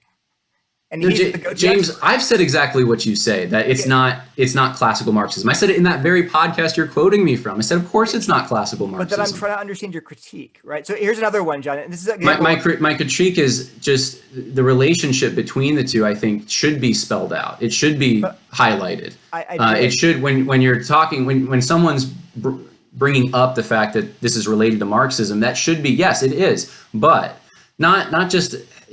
That my critique was more the way you went about it than anything else. Well, you said, okay. Yes. I said I needed. It is part of Marxism. It is part of Marxism. Depending on how you look, if you're a guy who studies Marxism, like if you're like a Trevor Loudon, right, and you're looking and your whole thing is Marxism, from Karl Marx to the present, you're looking at critical theory, as he's told me this, and you're saying, well, that's Marxism, but it's a different kind of Marxism than the kind of Marxism that Karl Marx came up with. It's evolved, right? So someone can say that, and that's completely accurate, but you can't engage in presentism and say, or say that classical Marxism and neo-Marxism and critical theory are all the same things. They're not. It's evolved. It's become more complicated. Just like in Christianity, our theology develops. So if someone said, John Piper, man, that's not Calvinism, or, maybe that's not a good example because Piper actually uses the word Calvinism. But if they said, that's not Augustinianism or something, and then someone says it is Augustinianism, well, are they both right? Yeah, but if someone knows what's going on there, then they say, yeah, it's taking the ideas of Augustine and through Calvin and through Edwards, and here we are at Piper. So it's the same thing. We might be on the same page. I don't know. Yeah. Oh, I was just trying to figure out because you were critiquing for saying exactly what Lindsay says, and then saying I didn't mean. Okay. Look, I'm sorry if I didn't mean to offend you. No, I'm not offended. But here's another place too, John. And because you gave. All right, hold on. Yeah, James Lindsay. I want to bring this up since you brought up James Lindsay. James Lindsay doesn't seem to have a problem going after a lot of the Southern Baptists, which is another thing that interests me. He goes after the SBC as a whole. He goes after J.D. Greer. He goes after Jarvis Williams. He goes after Danny Aiken. He goes after Southeastern specifically. He goes after Resolution 9. He's done that a whole bunch. Sure. And so one of the questions that I wanted to ask you is, do you have a problem with James Lindsay for doing any of that? Or do you disagree with him? I actually consider Jim a friend, my personal friend. We're not really, we've done some interviews together and stuff. I keep saying this. I don't have a problem with anyone going after anyone or critiquing anyone. I only ask that the criticism is correct, number one, and number two, obviously for Christians, charitable. I mean, we want to be, sometimes it can be serious and severe and candid, but we should still try to, again, not accuse people of lying. Okay, so when James Lindsay says that Resolution 9 it inserts critical race theory and intersectionality into the official doctrine. Now, he doesn't understand, I think, SBC resolutions exactly. It's not binding. But he says as an eisegetical tool. Is he being accurate there? So did he say that? Because he said that, yes, directly. In an interview, I want to quote him here. I have to pull up my Twitter messages. This was in July 26, 2019, Southern Baptist Convention. They're currently blowing up over what is called Resolution 9, which is called to insert critical race theory and intersectionality into their official doctrine as an eisegetical tool. James Lindsay. As an eisegetical tool? That's what he calls it, yes. That's sort of a strange phrase. But I think when I talked to him, in an interview I saw with, I forget which interview it was, but actually I said to him, I don't think, so I said actually, I think it was privately, I have to look at my DMs again. But I wrote it down. He says that the resolution is technically correct. I think. Let me look that up and make sure I got that right. But his point, and he was still critical of it, right? He was still critical of it. But he says that technically, and this is actually, I agree with him, the way that often the critical theory works is it does start with the Mott and Bailey tactic. They start by saying something modest that's true, and then they sneak in something that's much more dangerous. And by the way, I actually agree with that. That's how critical theory gets into institutions. But I argue in an article that the proper way then to respond is not to burn it all down. Why? Because you're playing into their hands. This is the key. Because if they pull this trick of saying, all we're saying is this little modest claim. Yeah, I understand that. Yeah. So he said, I don't want to misquote him, so I just take this with a grain of salt. But I believe what he said in an interview was that technically the resolution is not false. Yeah. So that's, I talked to him personally about this too, and he brought up the first part of that. He did not say technically it's not false to me. He was very concerned about it. And here's another thing he publicly said. This is September 13, 2019. I will talk to anyone who wants to understand critical race theory and the rest. If I have the time and resources to do it, it's crucially important to understand that it is not merely what it bills itself to be. Contents do not match the description on the box. Spread the word. And we were just talking about that. Example, here I am talking about critical race theory in the context of a resolution passed by the Southern Baptist Convention. I'm a left-wing liberal atheist. The difference is relevant here, and to the degree it matters, it must wait. So he's saying that in the context of Resolution 9 being passed, he's saying this is not what it's claiming to be. This is so he's not saying, it sounds like almost the opposite of this is technically correct. He's saying this is a lie, essentially, is what he's saying. Well, so here's the quote that I have from him. I can go back to my DMs, but he said it's all superficially true. So that's interesting. So now, this is what he says publicly. So he's against it. There's no doubt. No. So I agree, but I think what he's doing, and this is a fair concern. Why would he be against it and you would be for it though? That's the splitting hairs people want us to split. Right. What's the difference? I think what I'm reading is when he says it's all superficially true, I don't have to ask carefully what he means. I think what he's saying is the actual words on the page are all superficially true. But he's concerned that people will use this resolution to smuggle in, these terrible destructive ideas, and they'll claim, oh, all we're doing is using it as a tool. Now that actually is a concern I share with him. So why are you for a resolution? Why were you for it? I said this. This is what I actually talked to Tom Askell in an interview. What I thought was that there were enough in the resolution number 9, there were enough explicit statements that said, here's what we will not do. That is what critical race theorists and intersectional people who are really into the worldview, they do want to do those things. They're saying we're not going to do these things, and they named them. Things like where, identity is not found in, sexuality, for example. But good luck finding an intersectionalist who does not believe you can have like a gayness as an identity. That's a huge component of obviously queer theory. But the bottom line is that I thought on balance, there were enough of these statements that were like, yes, exactly right, that it would make it much harder, if not, not impossible, much harder for you to smuggle in these dangerous ideas because they were explicitly said, we reject these.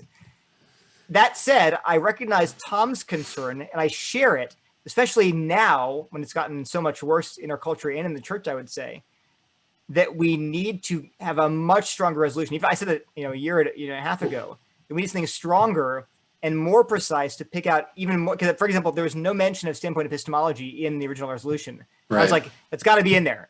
So when Pat and I helped, Stephen with the new resolution, we put that in explicitly. And again, the committee affirmed it. So my point is, this is what the charity thing goes. I want to say if the committee is affirming this stronger resolution, and Tom, I can't speak for him, but I think he liked it. Maybe we're a lot closer than we think we are, and they're not smuggling this nefarious motives to smuggle in. Well, as they're doing this is what's going on. This is, Jarvis Williams says this: critical race theory and social identity theory are helpful tools for understanding identity formation in the New Testament.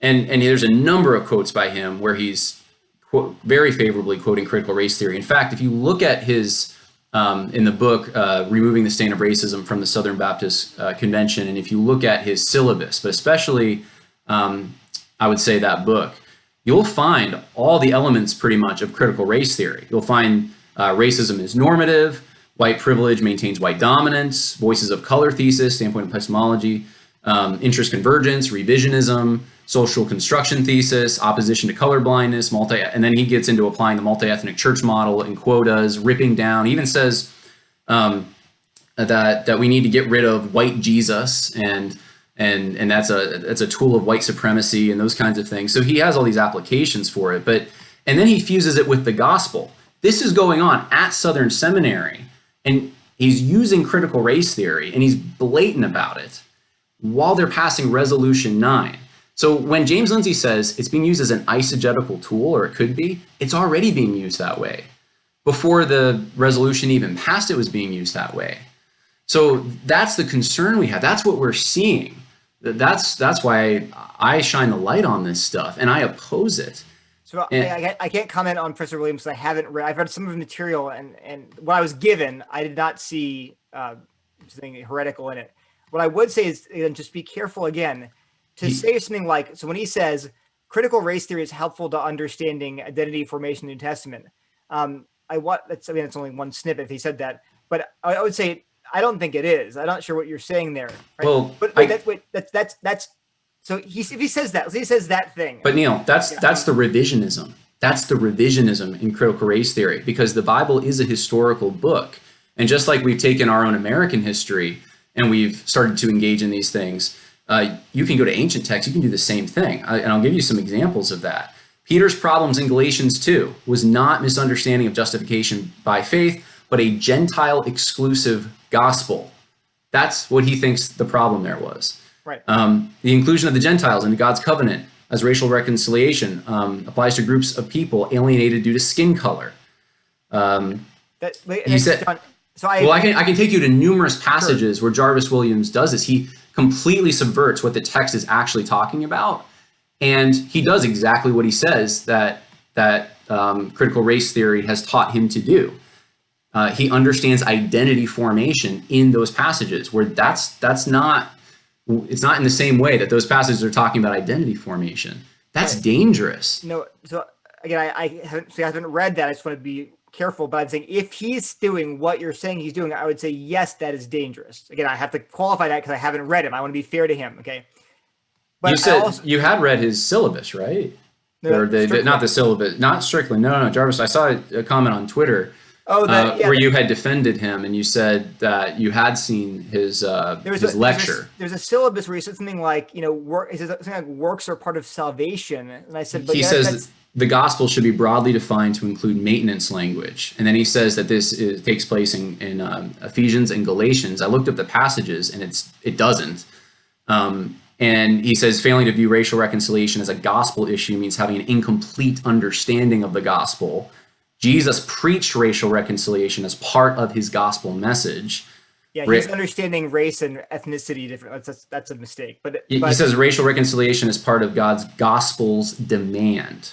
So he works there. And Southern Baptists should live multi-ethnic lives to erase the stain of racism. But wait, and I can go on. You should fight. Wait. Go back to what you just said. So which one? You said it's racial reconciliation is part of God's gospel demands. Yeah. So in one section he says that this is part of the gospel, that racial reconciliation, exactly what he says, is we should be willing to die for it as you would for penal substitution, and it's part of what Christ accomplished in the gospel was racial reconciliation, Ephesians 2. But then he turns around and he says, "But wait, that's true, right? I mean, that Christ did reconcile. This is a big point." Yeah, it's not the same kind of. It's not CRT racial reconciliation, okay, right? But you agree with that statement? No, I don't agree with that statement. Wait, you don't agree that Christ accomplished? It's not racial reconciliation. He took away the barrier of the law contained in ordinances that separated Jews and Gentiles. But that's not a racial reconciliation. But it's all groups. Race is not the significant factor, and that's something God accomplishes in salvation. I understand that, but the point is that you would agree that all people, no matter how they identify themselves, all Christians were reconciled by Christ on the cross 2,000 years ago. Yeah, all Christians are reconciled to themselves, but it's not. This is not about social groups that are divided because of ethnicity or something like that. Reconciling, which is what he tries to make it out to be. Ethnic groups too, because that is mentioned in a. Yeah, but that's not a significant factor in this. The significant factor is the Jewish law and the requirements of it. No, in Ephesians, but what about in Colossians? It's the same issue, really. In Colossians, isn't that barbarian, Scythian, slave, and free? And right. Those are ethnic categories. Right. Yeah, and genders as well. Yeah. Okay. Good. Okay. So those are all different categories that are all. The point is, Paul's point is that all of these categories are reconciled. Yeah. But here's the point. This is where the discussion needs to go, because this is the significant factor in all of this. If I can find it now, I think I lost it. He says, let me see if I can find it again. So he says this is something that's part of the work of the gospel that we need to do. Here it is.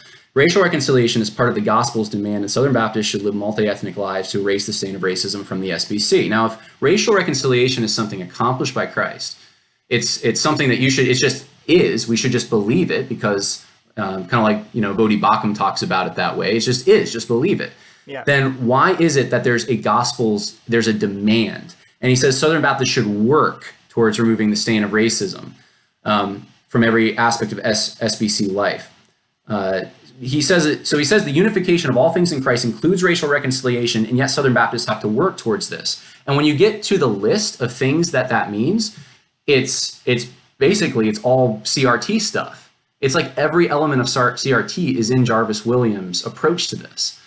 And he admits that CRT is what's motivating this. So this is happening. This has happened, and I have no evidence that it's not happening. It's never been retracted. Sorry, but you have to quote something here, because you're telling me what it says, but I need to hear a quote. So I don't know. Yes. If you send me the document, I'll reread it again. Okay, because the what I was pointed to is when he says something like works are part of our salvation, and that was taken as a heresy. But salvation, again, he's understanding that broadly to encompass justification, sanctification, and it's a classic Protestant theology is that our salvation as a whole, not our justification, not justification, but the Yeah. process of that does include works, and He that's says why. the gospel includes maintenance language, and it tells one how to live in the power of the Spirit, the reality of what God has done for him in Christ. And he cites Galatians 5-6 and Ephesians 2-6. If you look up the gospel, it's only used 3 times in Ephesians in those 2 passages, and it never refers to maintenance language. And I can quote. I have to. So that was not what I was asked to look at. So I'll have to look at it myself. I don't want to comment. Well, this is what Tim. This is what Tim's point to you, I think, was though in that thread on Twitter. He was talking about the salvation not including works, and I said, well, but that's exactly what I'm talking about too. But wait. But again, salvation understood broadly, not justification. But when you talk about, we're being saved, I'm talking about the gospel itself. The good news. Yes, the good news of the gospel is it's not good news when you start adding works to it or categories of law to it. It is no longer good news anymore. No, I agree. But would you affirm that salvation broadly, the process of our Christian life? Yeah, you're talking about glorification, sanctification. Yes, and that includes good works. That includes works that Christ accomplishes in us, yes. But we're doing those works too. Right, just like we have faith. Just like we have faith. We're kept, I believe we're kept in salvation the same. It's monergistic. Okay, yeah, so, I just want to be sure. But yeah, my point was, I was asked to look at the statement that salvation, he's defining salvation broadly. At least the passage that I read includes doing good works. I wouldn't, anyway, it's, the bottom line is that in that, to me, it read like classic Protestant theology, that part of it. Well, but that's the thing, Neil, with all of this. I think that might be one of the dividing lines between us, or why we approach this differently, which is, this is what's helpful for the viewers probably, is when I'm looking at these evangelicals, I'm looking at, okay, they made an orthodox statement here, and then I look and see there's a contradiction though over here. That's a problem, and that is what I would expect. I would expect to see contradictions. I don't expect the heretic or this person pushing false doctrine to show up and be like, I'm going to push false doctrine, by the way, and here's all my false doctrine, and that's all I have. No, of course they're going to combine it with categories that are accurate. That's the danger in it. It's truth mixed with error, right? But John, this is the difference between us. I also would want to say to ask them, and if they say, no, you don't understand what I'm saying, here's what I'm saying, right? Right. I want to look at, so they've been asked, Jarvis Williams has been asked many times about this, and it's been years that these things now have been exposed. Did he say, for example, that yes, the gospel, we're justified by faith and works, for example? I mean, he wasn't. No one's going to blatantly make that statement. You can't make that statement at an evangelical institution. I agree, and this is the thing here, John. Because you're saying it, but when they make these orthodox sounding statements, that's just because they're lying. Is that what you're saying? Because that's what actually I asked Tim, and he said yes. He is accusing them of lying. It's very possible. Look, is it a willful lie? I don't know if it's a willful lie or if they're self-deceived. Well, a lie is something that's not true, right? But is intentionally not true. So, for example, if I say what time is it, I'm like 9 and it's 10. It's not a lie. A lie is when you willfully. Well, a sinful lie, yeah. If it's a sin, yeah. So when you're accusing them of lying, John, it's not like they accidentally got it wrong or they were confused. It's that they had their fingers crossed behind their back. You're accusing them of that, John. I don't know. Serious. I don't know. Then you should. Why do you look? Go ahead. Then if you don't know, so it's fine. So John, like I said, I have my focus has been on the ideas. I read almost entirely secular people. Okay. So for all I know, right, all of the people you mentioned and tons more could be complete could be saying heretical things. I haven't read. I don't know.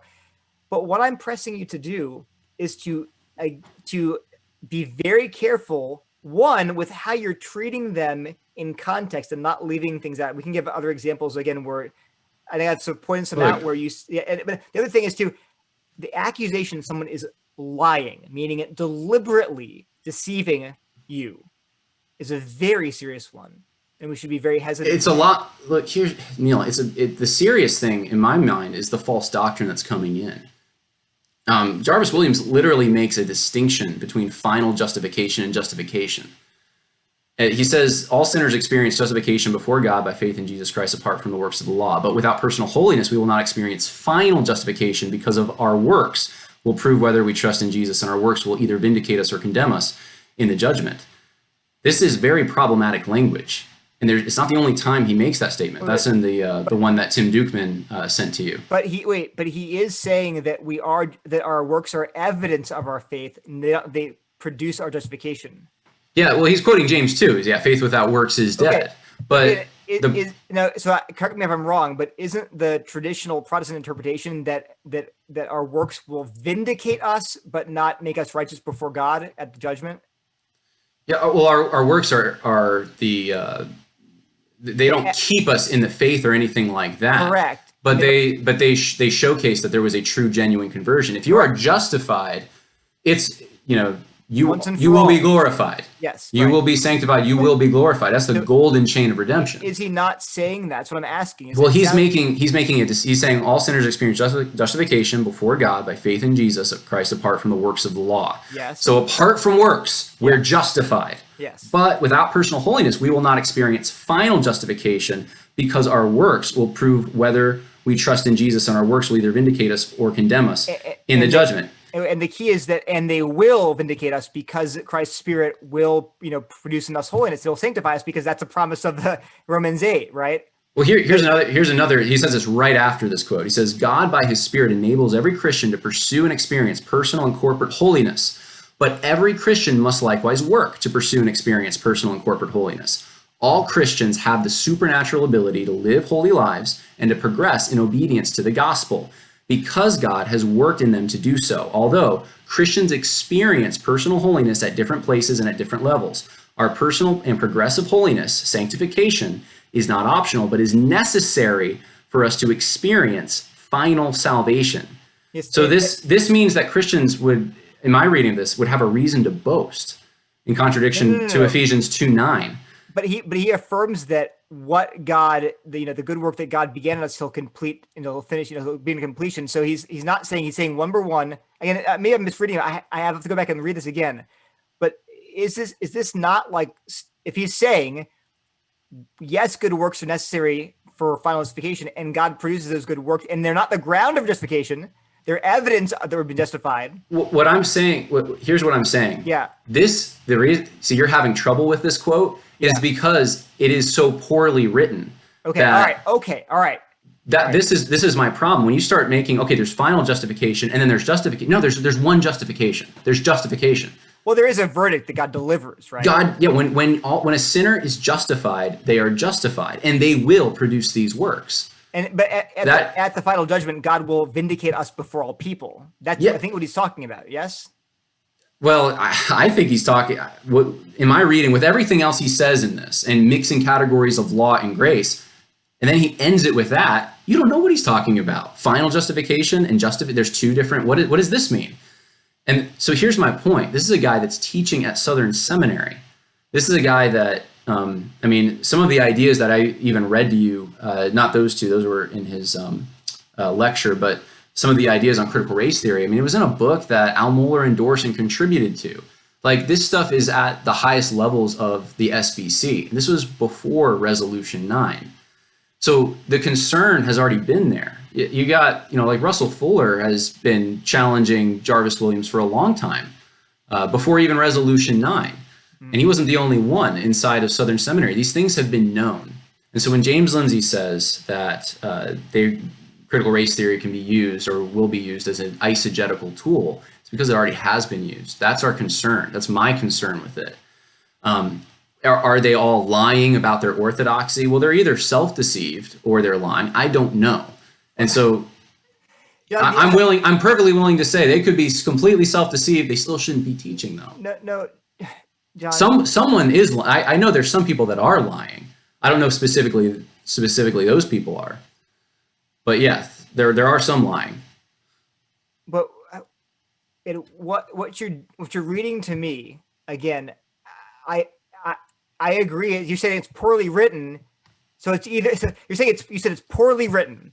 So either it's a lie or they're self-deceived. Well, I'm saying it's poorly written after sharing with you where the category of law and gospel have been combined. So he's already done that.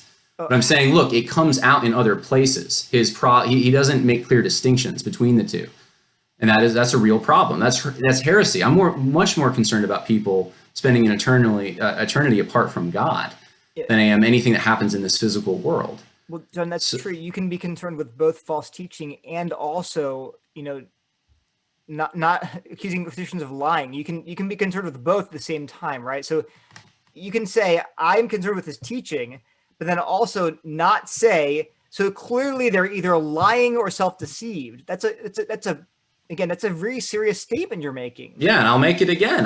Look, here's the thing.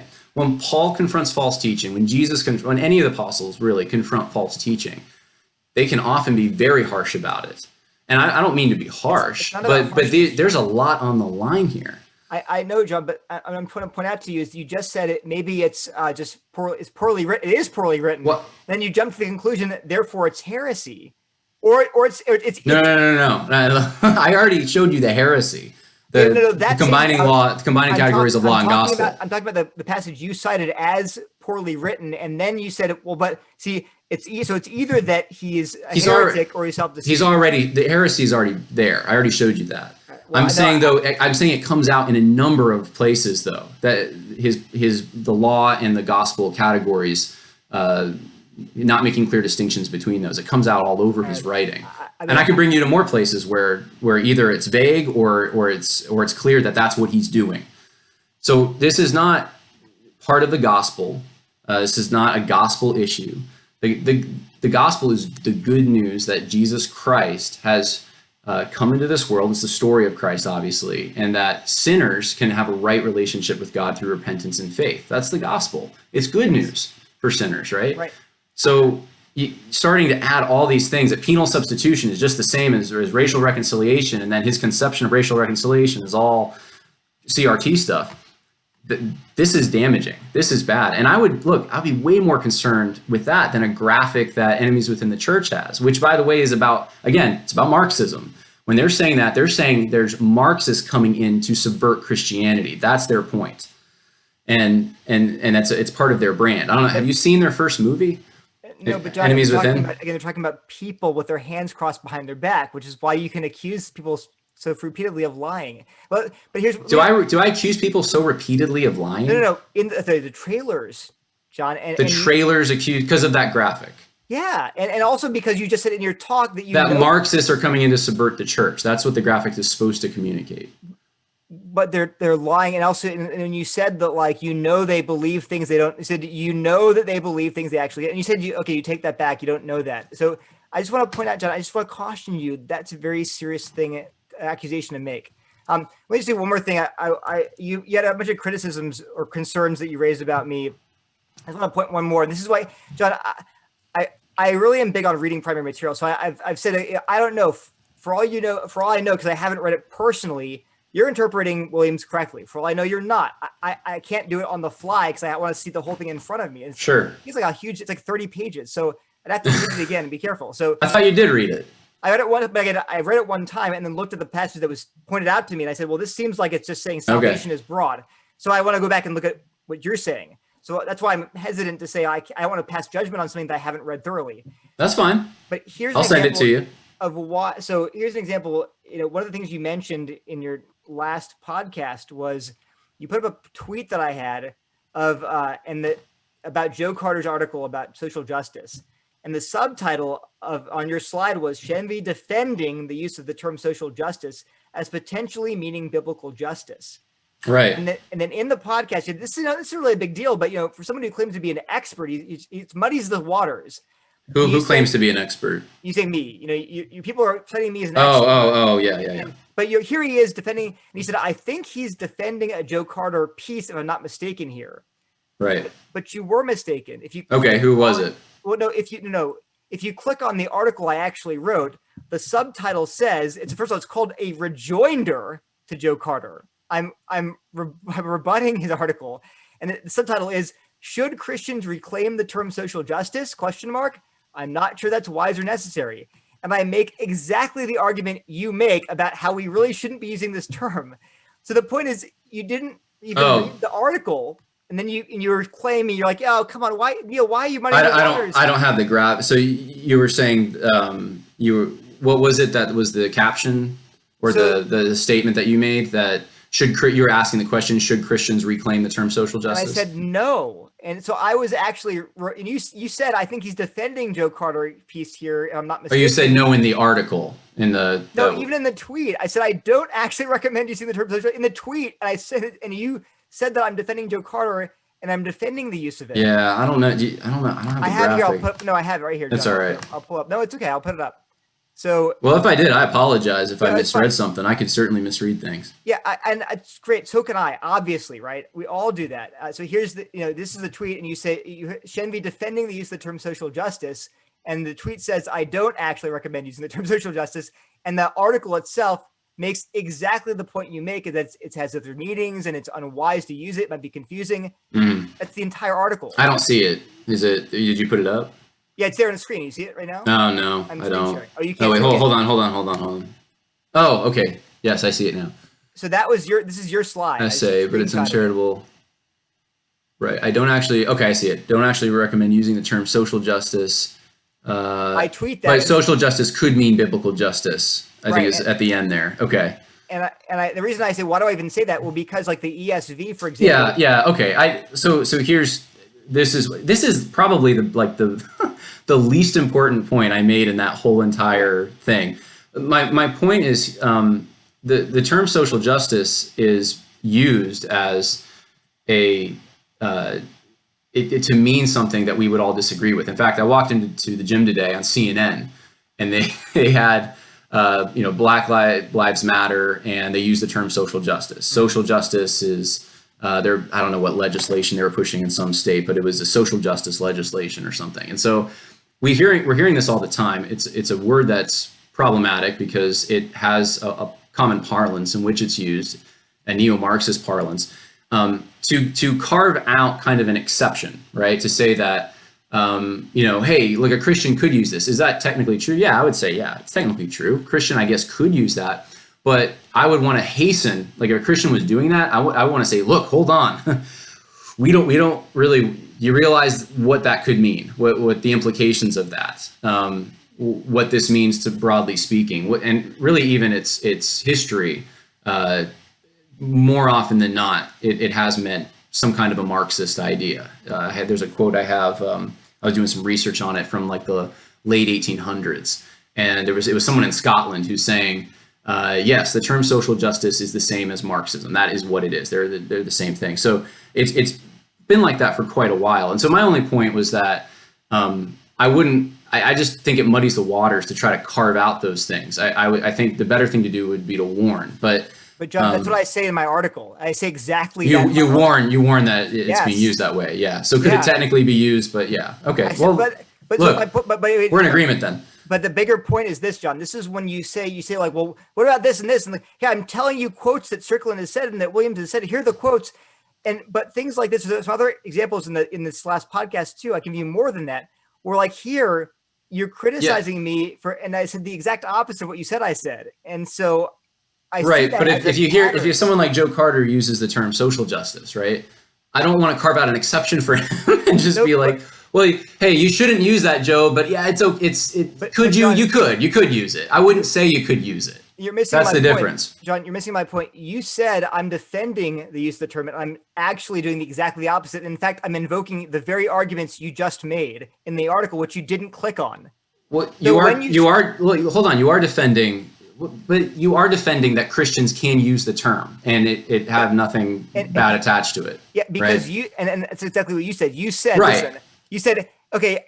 Hey, gosh, we're getting so lost in like details here, Neil. But John, my point that are so irrelevant, honestly. Like, said, quote, I'm sorry, I didn't mean to offend you. No, John, I'm not offended. I'm making a point here, and this is a broader point. This is why. But I'm not being dishonest there, Neil. If that's the point you're trying to make, that's not accurate. This is not dishonest. This is just a mistake. Okay, a genuine mistake.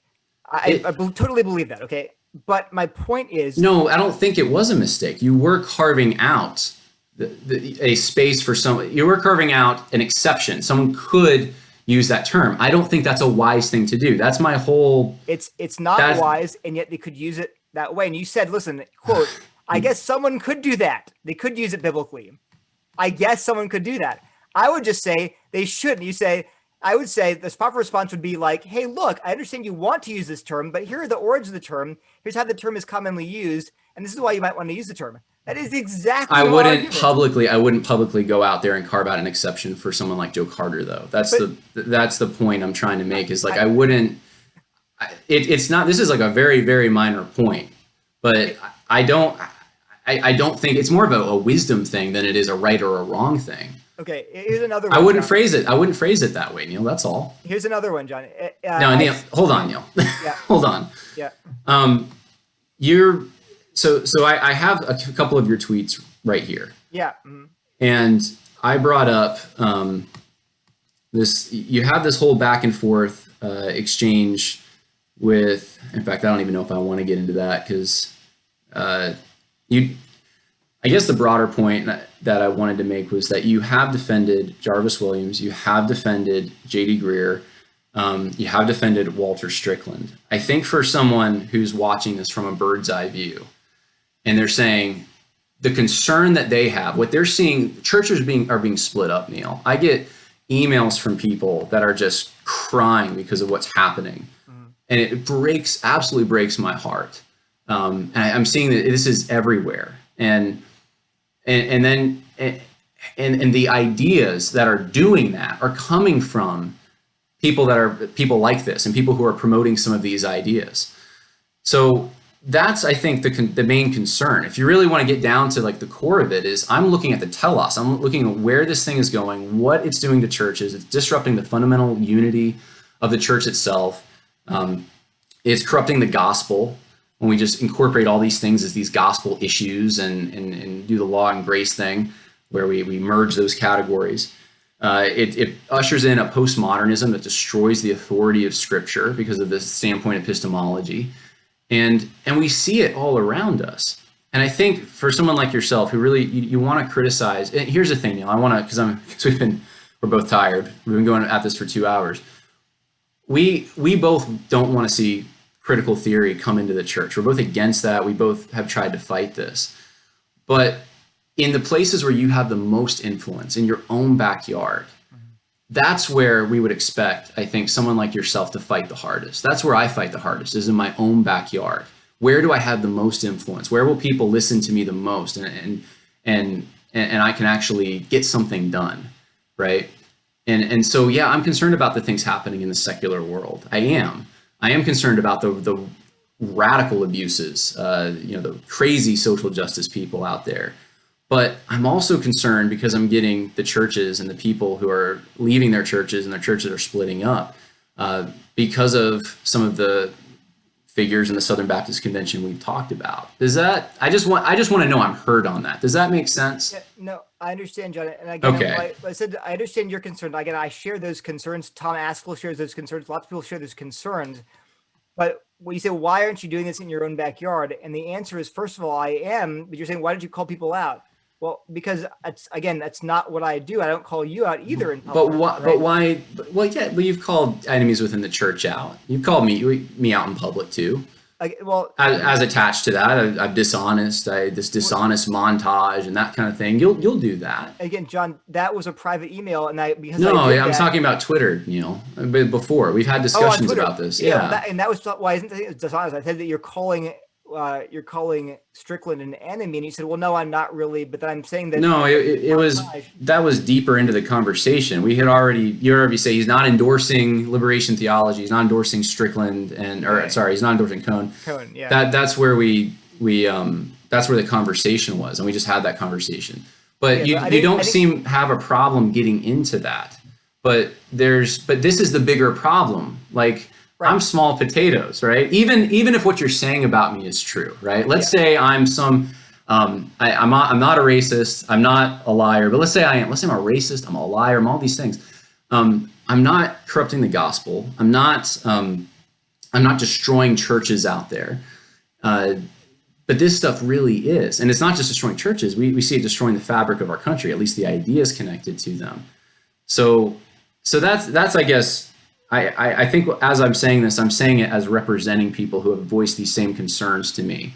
And I'm hearing what you're saying too, by the way. And I appreciate, look, I just appreciate you having the conversation with me to begin with. This is a positive thing in my mind to talk about these things.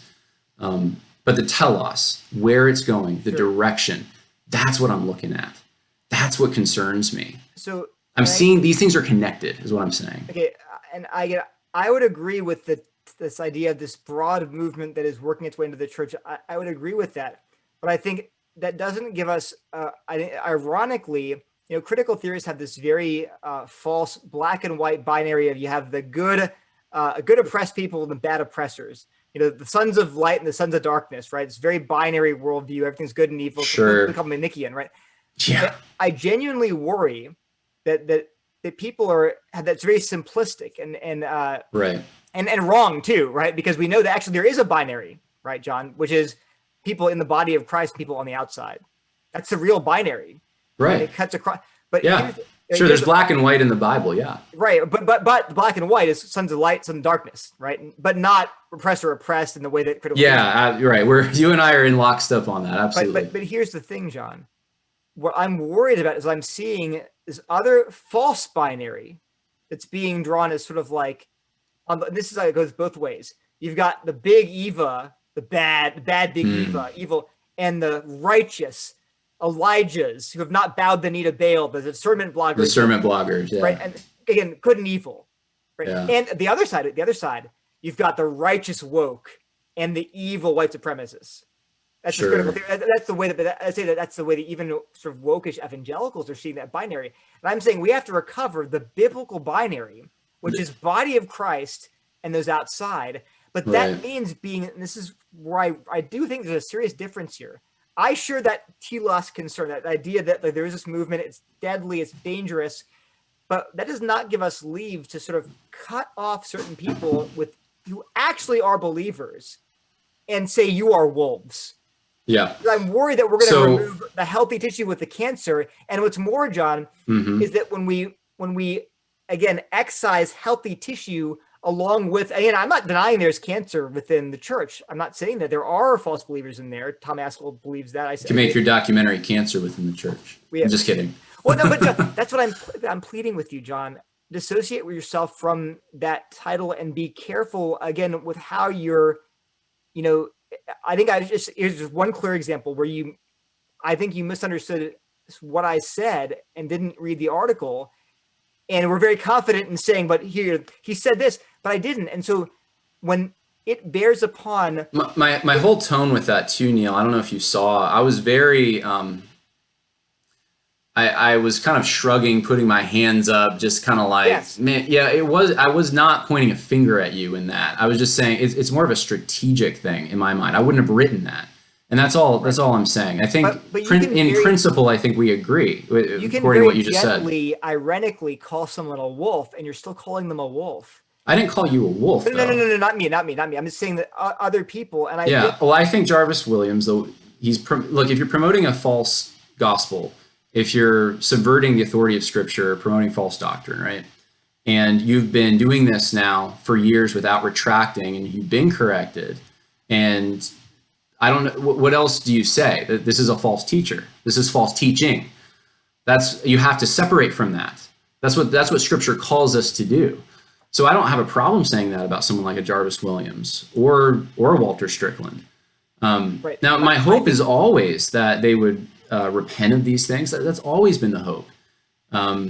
So that's I think the frustration I have is, I can show you, here's all this information, and you're trying to, what you're doing, it seems like, is you're creating all these exceptions and saying, well, if we read what he's saying this way, then we can somehow, justify it or something. And I just don't see there's any justification. The concern should be these men are training pastors to go out into the denomination. We shouldn't have to be bending over backwards to try to make all kinds of justifications for them and defend them. It should be calling them out on the carpet and saying, look, little old ladies are giving money so you can teach pastors to go preach the gospel. And this is what you're doing. That's the outrage, right? And I don't see it from you a lot, I guess. There's more of a concern in your mind that we would mistakenly somehow categorize someone wrong. But John, that's a serious concern to call a brother in Christ a wolf and a heretic. I'm not saying they're brothers in Christ. I know, but I am. But I am, John. That's the point. Is that I'm saying that the evidence that you've presented, I've shown you, I've gone through and been like, wait a minute, you find out him teaching from Anthony Bradley's book. Well, that doesn't count. Well, but he said he affirms this, but he's lying. I already explained that. But we can go back. Well, I would just urge this. Neil, why I don't understand this. I went over this like 2 or 3 times in this same interview. Why do you keep going back and repeating the same thing? Because the difference is so let's just say I disagree that you have made the case, say that Walter Strickland is a wolf who's lying and a heretic. I don't think you've made that case. And if you have not made that case, that's a serious I don't know if he's lying. I don't, when are we talking about when he signed the statement of faith? Is that what you're talking about for the lying part?